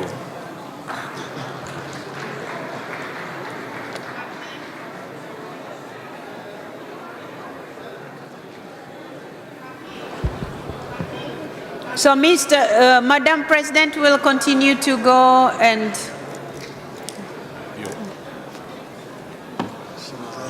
Oh, okay, Madam President, before you go on, please, the election team, please remove the staff because they are blocking the members. And since we will not be having any other round, please, you have the floor. Go ahead. Let me now present the other draft decisions in the alphabetical order of the countries concerned. Algeria. In Algeria, the committee examined the case of Mr. Abdelkader Jedeh, a former member of the Council of the Nation. The committee thanks the President of the Council for the information provided in his letter dated April 14, 2026. Since Mr. Jedeh's in absentia conviction for the legitimate exercise of his right to freedom of expression, he was found refugee in Spain. However, he recently faced an extradition request from the Algerian authorities. The committee is pleased to report that Mr. Jedeh was not extradited.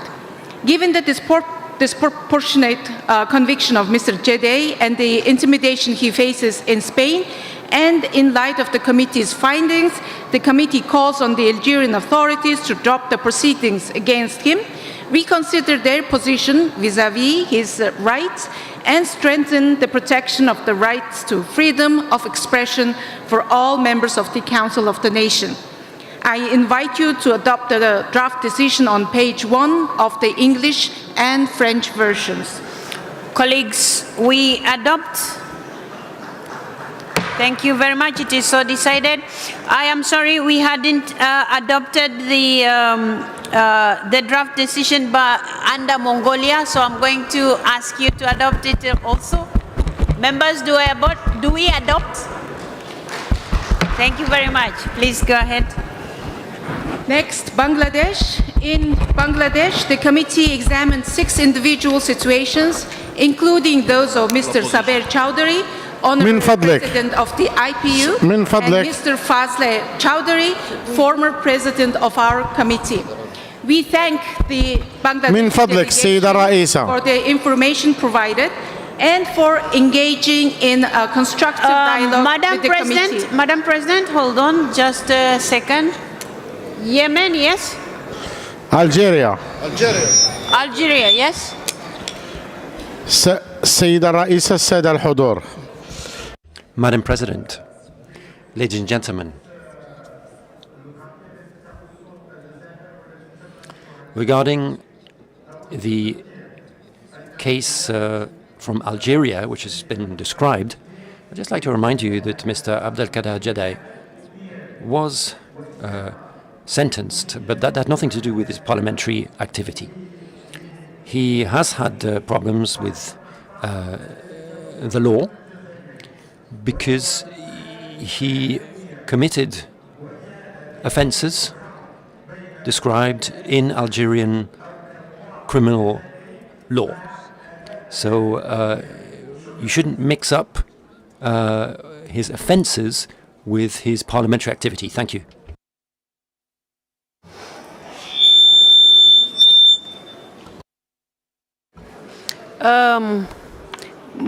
Colleagues, I must say it's unfortunate that we had already adopted the decision, but our colleague is expressing some form of is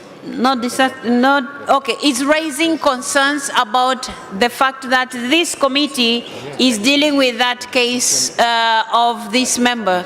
So maybe we need some clarification. We need clarification because the argument by our colleague from Algeria is that this person's conviction has nothing to do with him being a member of parliament. So now we want to understand, the case against him started when he was a member of parliament or after his term. That clarification will now be able to inform the Governing Council to make a decision.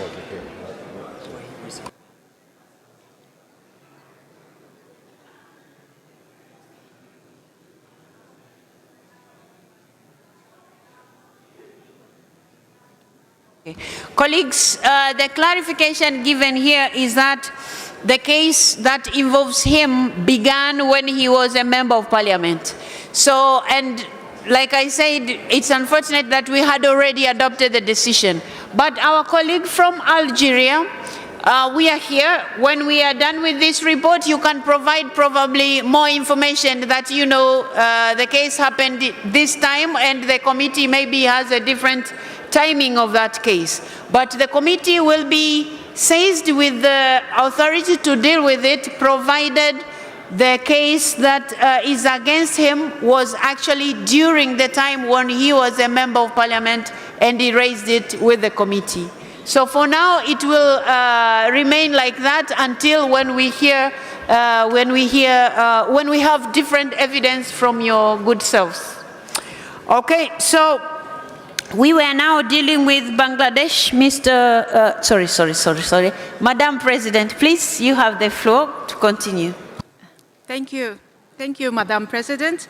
So in Bangladesh, the committee examined 6 individual situations, including those of Mr. Saber Chowdhury, Honorary President of the IPU, and Mr. Fazle Chowdhury, former President of our committee. We thank the Bangladeshi delegation for the information provided and for engaging in a constructive dialogue with the committee during our hearing. We noted with interest the delegation's statement that the newly established national authorities are conducting accountability proceedings in accordance with due process of law. We also met with one of the complainants, which helped us gather updated information. The committee welcomes the delegation's assurances of support and cooperation. We hope that with the new parliament now in place, the long-requested committee mission to Bangladesh can take place soon. I invite you to adopt the draft decision on pages 4 and 4 of the English and French versions, respectively. Madam President, yes. Bangladesh would like to put its observation. Okay, Bangladesh, you have the floor. Madam President, thank you so much for this opportunity. Certain parties have approached this committee alleging that Bangladesh present government is violating the rights of certain parliamentarians who actually belong to a fascist party. Bangladesh firmly and categorically rejects this framing put forward by them, and we ask this assembly to examine the factual foundation of who these individuals are. The IPU's mandate rests on defending the rights of democratically elected parliamentarians. The word democratically elected is not ornamental. It is the entire basis of parliamentary legitimacy. The report of the Human Rights Committee speaks for people who were never elected by any means in any democratic election. If IPU accommodates and recognizes fascism and fascist regimes that stand for them, this will be adding a dark chapter in the history of the IPU. Let us state the record plainly. In 2014, all major political parties in Bangladesh boycotted the election, resulting in over 150 seats being uncontested of the 300-seat parliament. In 2018, elections were marred by systematic documented rigging, ballot boxes stuffed the night before polling day. In 2024, once again, all major parties boycotted. In none of these 3 elections did voter participation meaningfully reflected the will of the Bangladeshi people. Not even 5 to 10% people participated in those elections. The individuals now claiming the protection of this committee were not parliamentarians in any meaningful democratic sense. They were occupants of parliamentary seats in a system that had systematically dismantled electoral integrity, suppressed opposition by killing them, and subjected them to enforced disappearance and silenced the civil society for 16 years of fascist authoritarian rule. They filed more than 100,000 cases with more than 6 million accused who were all their political opponents. The people of Bangladesh rose in a mass democratic uprising and revolution in 2024 August, precisely to end that system which this fascist regime tried to resist by killing more than 1,400 people in 36 days, leaving more than 20,000 people wounded. Their attacks even involved shooting from helicopters indiscriminately. Bangladesh's government is not persecuting parliamentarians. It is conducting accountability proceedings under due process of law against individuals who are instruments of a regime that imprisoned real opposition politicians, murdered protesters, and hollowed out democratic institutions for nearly 2 decades. The individuals mentioned in the report has full legal representation, available medical facilities, and 3 have been enlarged on bail. It seems that perpetrators are now being portrayed as victims by the IPU. We urge this committee not to allow the language of human rights to become a shield for those who spent 15 years dismantling democracy. The integrity of this institution on its 50th anniversary demands nothing less. Thank you. And Thank you. Madam President, just one more thing. We would kindly request the committee to include our protest, which we have put in writing in the report. Colleagues, as per our procedure and practice, we will not Bangladesh's delegation reservations, but we have to also put the language correctly in the way he's saying it, because this parliament was not quote-unquote dissolved in the way that you would have dissolution when you have an election. So we cannot say they are not members of parliament. It's the same way when we handle situations in transitional parliaments where one parliament is dissolved, maybe in a way that is not the usual way. So these people are allowed to bring their complaints to IPU. And definitely IPU doesn't listen to one party. So that's why we are noting your concerns and reservations, but at the same time, the committee is seized with powers to deal with such cases. Yeah, we are just requesting our observations to be put in the I have already ruled on that we are going to note your reservations, not just the one you wrote, but also the one that you have raised now. That one is noted, Bangladesh. Appreciate it. Thank you so much. Thank you so much. Thank you. Colleagues, I invite you now to adopt the decision as proposed by the President. Do we adopt? Thank you very much. It is so decided. We go now to another country, Belarus. Thank you, Madam President. Belarus, this committee has pursued a resolution in the case of the disappearance in 1999 of Mr. Viktor Gonchar in Belarus for half of its existence. The committee has accumulated ample evidence establishing the state's responsibility in this case, including by holding a hearing with an accomplice to Mr. Gonchar's enforced disappearance. Yet, Belarusian authorities suspended the investigation and have stopped responding to queries. The committee welcomes the resumption of the trial before the Swiss courts to establish accountability in a historical universal jurisdiction process and offers its support to the Swiss judicial authorities to ensure that justice is done at last. I invite you to adopt the draft decision on pages 8 and 9 of the English and French versions, respectively. Colleagues, we adopt. Thank you very much. It is so decided. Go ahead. Next, Democratic Republic of the Congo. In the Democratic Republic of the Congo, the committee examined the case of Mr. Jean-Marc Kabund, who was sentenced to 7 years in prison for exercising his legitimate right to freedom of expression. In February 2025, Mr. Kabund was released before the end of his prison sentence after receiving a pardon. Since his release, Mr. Kabund has been able to freely express his political opinions and exercise his political rights. The committee therefore proposed to close his case, considering that a satisfactory solution has been found. The committee nevertheless calls on the Congolese authorities to better protect the right to freedom of expression and opinion of members of parliament to ensure the non-recurrence of such cases. I invite you to adopt the draft decision on pages 11 and 48 of the English and French versions, respectively. Colleagues, we adopt. Thank you so much. It is so decided. The next, Ecuador. In Ecuador, the committee has declared admissible a new case concerning Ms. Esther Cuesta Santana, who is subject to criminal proceedings allegedly arising directly from the exercise of her parliamentary mandate. The committee invites the National Assembly of Ecuador to provide the requested information and to engage in a constructive dialogue with a view to reaching a satisfactory resolution of this case. I invite you to adopt a draft decision on pages 14 and 12 of the English and French versions, respectively.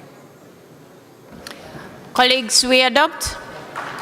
Thank you very much. It is so decided. Next, Gabon. I am pleased to report that the committee proposed to close the case of Justin Ndundongoye from Gabon. After nearly 3 years in detention, he was released, ran in the recent elections, and was elected as a national senator. The committee thanks the transitional authorities for their cooperation with the Interparliamentary Union and with our committee in resolving this case. I invite you to adopt the draft decision on pages 16 and 14 of the English and French versions, respectively. Colleagues, we adopt. And thank you so much for the report, but also the Governing Council takes note that this case is closed. Thank you. Thank you. Next one is Kyrgyzstan. A year ago, this council adopted a decision in this case of Mr. Adahan Madumarov, a parliamentarian who was arbitrarily detained for 6 months and deprived of his mandate in an unfair trial over a matter that far exceeded the statute of limitations. The committee deplores that Mr. Madumarov was not allowed to take part in last November's election and calls on the Parliament of Kyrgyzstan to carry out the necessary reforms to prevent such situations from reoccurring, including by ensuring that the principle of a free representational mandate is firmly protected in law. I invite you to adopt the draft decisions on pages 18 and 17 of the English and French version of our report, respectively. Colleagues, we adopt. Thank you very much. It is so decided. Next one, Madagascar. The committee examined the case of Mr. Fetra Razafisimialona, a member of the National Assembly of Madagascar. In 2023, Mr. Razafisimialona was briefly detained for participating in an unauthorized demonstration. He was later given a 1-year suspended prison sentence. Mr. Razafisimialona has resumed his political activities as an MP and was elected Vice President of the National Assembly. The parliamentary authorities of Madagascar played an instrumental role in ensuring the protection of his parliamentary rights. The committee wishes to thank the authorities for the diligence they demonstrated in this case and therefore decides to close his case, considering that a satisfactory solution has been found. I invite you to adopt the draft decisions on pages 20 and 21 of the English and French versions of our report, respectively. Colleagues, we adopt. Thank you very much. Next, Nicaragua. Regarding the collective case in Nicaragua, the committee remains deeply concerned by the fate of our colleague, Mr. Brooklyn Rivera Bryan, who was detained by the state agents in September 2023. He is reported to suffer from serious health conditions requiring specialized care. The lack of official information on his whereabouts, health, and legal status is highly alarming, and the committee regrets the lack of response to its reiterated requests for information. Regarding Ms. Nancy Henrique James, we have noted with satisfaction her release on health grounds. We remain concerned, however, about the loss of her parliamentary mandate and the conduct of the proceedings that led to her conviction and 8-year sentence. We reiterate our call to the National Assembly of Nicaragua to facilitate, without delay, the pending visit of the committee in order to engage in constructive dialogue and work towards a satisfactory resolution of both cases, in line with the state's international obligations. I therefore invite you to adopt the draft decisions on pages 28 and 28 of English and French versions of our report, respectively. Colleagues, we adopt. It is so decided. Thank you very much. Next, Pakistan. The committee thanks the delegation of Pakistan, in particular the Minister of Law and Justice, for the answers to these questions on the detention condition of Mr. Imran Khan and other former parliamentarians from the PTI party. However, the committee remains concerned by the numerous allegations in this case, which include ill treatment, arbitrary detention, and multiple violations of due process. The committee looks forward to receiving a definitive answer to its long-standing request to carry out a mission to Pakistan, which it sees as an essential step to resolve this serious case. I invite you to adopt the draft decisions on pages 31 and 31 of the English and French versions of the report, respectively. Colleagues, we adopt. Thank you very much. It is so decided. Next, Palestine.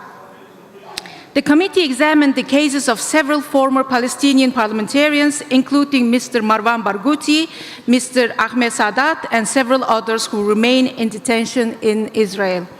The committee wishes to thank the Palestinian delegation for the valuable information shared during the meeting. The committee deplores that Mr. Marwan Barghouti and Mr. Sadat, two emblematic figures of the Palestinian political landscape, continue to languish in Israel prisons in the most inhumane and degrading conditions on the basis of charges that have never been substantiated. The committee is also extremely concerned by the alarming number of Palestinian detainees in Israel, including several former PLC members who are held in administrative detention, which puts them at risk of arbitrary proceedings. Lastly, the committee is also deeply concerned about the adoption of the death penalty for terrorist law by the Knesset, which in and of itself is discriminatory as it targets Palestinians only. I invite you to adopt the draft decisions on pages 35, 39, 42 of the English version of the report, and 36, page 36, 40, and 44 of the French version of the report, respectively. Colleagues, we adopt. It is so decided. Thank you very much. Next, Thailand. The committee regrets that the Thai delegation was not able to meet with it to discuss the cases of 47 opposition parliamentarians in Thailand. The party was dissolved by the Constitutional Court for supporting an amendment to the Criminal Code provision, which imposes excessively heavy prison sentences for the crime of lèse-majesté. The committee looks forward to receiving more information on the upcoming constitutional drafting process and encourages the Thai parliamentary authorities to use this opportunity to bring its constitutional framework in line with its obligations under international human rights law. The committee is particularly concerned by another legal process which could lead to the suspension of 10 parliamentarians over their parliamentary work and possibly to the deprivation of the political rights of a total of 44 parliamentarians for life. Such a punishment would constitute an extremely serious violation, and the committee urges the Thai parliament to do everything to protect their rights. I invite you to adopt the draft decision on pages 46 and 51 of the English and French versions of the report, respectively. Madam President. You have already clapped, but I have seen Thailand. Yes. Yes, you have the floor. Thank you very much, Madam President. Honorable delegates, colleagues, I would like to provide a formal clarification from the perspective of the Parliament of Thailand regarding the matter of the 44 members of the Parliament. The Parliament of Thailand, as the legislative branch, is continuously mandated to enact law and represent the people. However, in accordance with the fundamental principle of the separation of powers, our legislative, executive, and judicial branch operate independently. The Parliament does not possess the judicial authority to adjudicate individual cases. To preserve institutional integrity, each branch must refrain from interfering with the function of the other. This structure is consistent with most nations worldwide where powers are separated to ensure independent exercise without interference. The matter concerning these 44 members of Parliament is currently under the jurisdiction of the independent constitutional bodies, including the Constitutional Court of Thailand. This body exercises their authority autonomously and is in accordance with the law. The Parliament has no mandate to direct, influence, or intervene in these ongoing proceedings. Any such involvement would be inconsistent with the rule of law and judicial independence. In conclusion, the Thai Parliament wishes to emphasize that this matter is an ongoing legal and constitutional process. It should not be construed as an action or the responsibility of the Parliament itself. The Parliament of Thailand remains fully committed to the framework of the Interparliamentary Union, promoting democratic values and strengthening the rule of law through constructive dialogue. Thank you very much, Madam President. Dear colleagues, we take note of that extra information shared with us. At the same time, also we note also the reservation, and we are going to encourage our colleagues to try to find in the busy schedule to meet with the committee so that the committee is seized with extra information that has also been shared here. So colleagues, we adopt the recommendation. Thank you. It is so decided. Yes, Madam President. Next, Turkiye. I am presenting to you two draft decisions concerning Turkiye, relating to two collective cases examined by the committee. A key development since our last report is the on-site mission carried out by the committee to Turkey in December 2025. I wish to express our sincere appreciation to the Turkish authorities for the openness and cooperation shown in receiving the delegation and facilitating its work. At a time when respect for human rights is under strain in many parts of the world, this willingness to engage with the committee is particularly noteworthy. The mission allowed for substantive and constructive exchanges with a wide range of interlocutors, and I would note in particular that the delegation was able to meet Mr. Selahattin Demirtas in prison, in detention.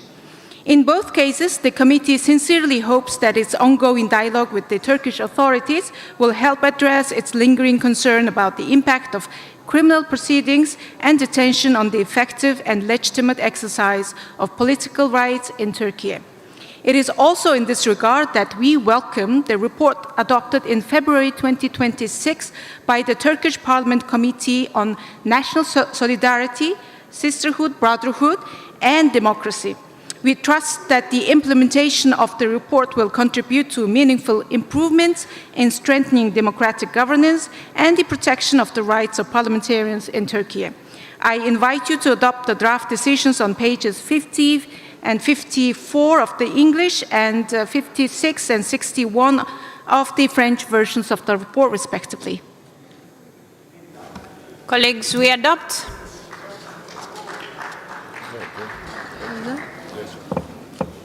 Belgium. Thank you very much, and also thank you for the effort that you have made in your committee. I think it's very good that you are now on speaking terms with your committee and the Turkish delegation, Turkish Parliament, Turkish opposition. I think it was also our wish that because we have now here our General Assembly in Istanbul, that we at least has taken the opportunity to have these missions, and that's also what you have done last December 2025, and also already this year in March, etc. At the end, of course, and that's for me also the consideration, we still have 110 cases. So let us say a concrete result, we don't have it now. I hope it will be in the really nearest future, and that you still will keep on talking with the Turkish delegation, because you have to understand, it's good that you can talk, but we also like to have concrete results in the nearest future. Thank you. That is a recommendation. We take note. Colleagues, we adopt. Thank you very much. It is so decided. Madam President. Thank you, Madam President. Next, Ukraine. The committee thanks the Ukrainian delegation for the information provided and for the welcome extended to the committee to visit Ukraine to seek a resolution to the case of Mr. Dimitruk, a member of the Verkhovna Rada, who was sought asylum in the United Kingdom due to mounting death threats. The committee fully appreciates that an ongoing armed conflict creates exceptional challenges for the Ukrainian authorities. However, the committee is convinced that the Parliament of Ukraine is under a duty to make every reasonable effort to defend, protect, and fulfill the rights of Mr. Dimitruk, including his rights to an effective remedy for the public threats made against him. In addition, the committee looks forward to the conclusion of the trial on accusations of bodily harm that were raised by the authorities and himself as soon as circumstances allow it. In this regard, the committee thanks the judicial authorities of the United Kingdom for the access provided to the IPU trial observer who witnessed Mr. Dimitruk's extradition trial in London and takes note with interest of her report on the trial, which has been shared with you all. The IPU committee looks forward to the possibility of traveling to Ukraine to meet with relevant stakeholders and gain a better understanding of the legal and factual circumstances raised in this case. I invite you to adopt the draft decisions on pages 71 and 80 of the English and French versions of the report, respectively. Colleagues, we adopt. Thank you very much. It is so decided. Last but not least, Zambia. The committee is pleased to report that it proposes to close the case of Ms. Given Katuta Milva following a satisfactory resolution of her situation. Ms. Katuta Milva had been temporarily suspended from Parliament, arrested on 2 occasions, and subjected to criminal proceedings. In December 2025, she was acquitted in all charges. She is now free and has resumed her parliamentary duties. The committee thanks the National Assembly of Zambia for its cooperation throughout the proceedings. I invite you to adopt the draft decision on pages 94 and 102 of the English and French versions, respectively. Colleagues, we adopt. Thank you very much. Madam President? Go ahead. Dear colleagues, so the cases I have referred to here are only some of the many before our committee. While we are not submitting decisions on these other cases today, our committee is continuing to examine them, closely monitoring the situation of 841 parliamentarians in 48 countries. As we mark the 50th anniversary of our committee, I call on each and every one of you, when you return to your parliaments, bring human rights into focus and mobilize your colleagues in the spirit of parliamentary solidarity. Together, we must raise our voices for those who cannot, our colleagues who, at this very moment, are imprisoned, threatened, or missing. Thank you for your attention.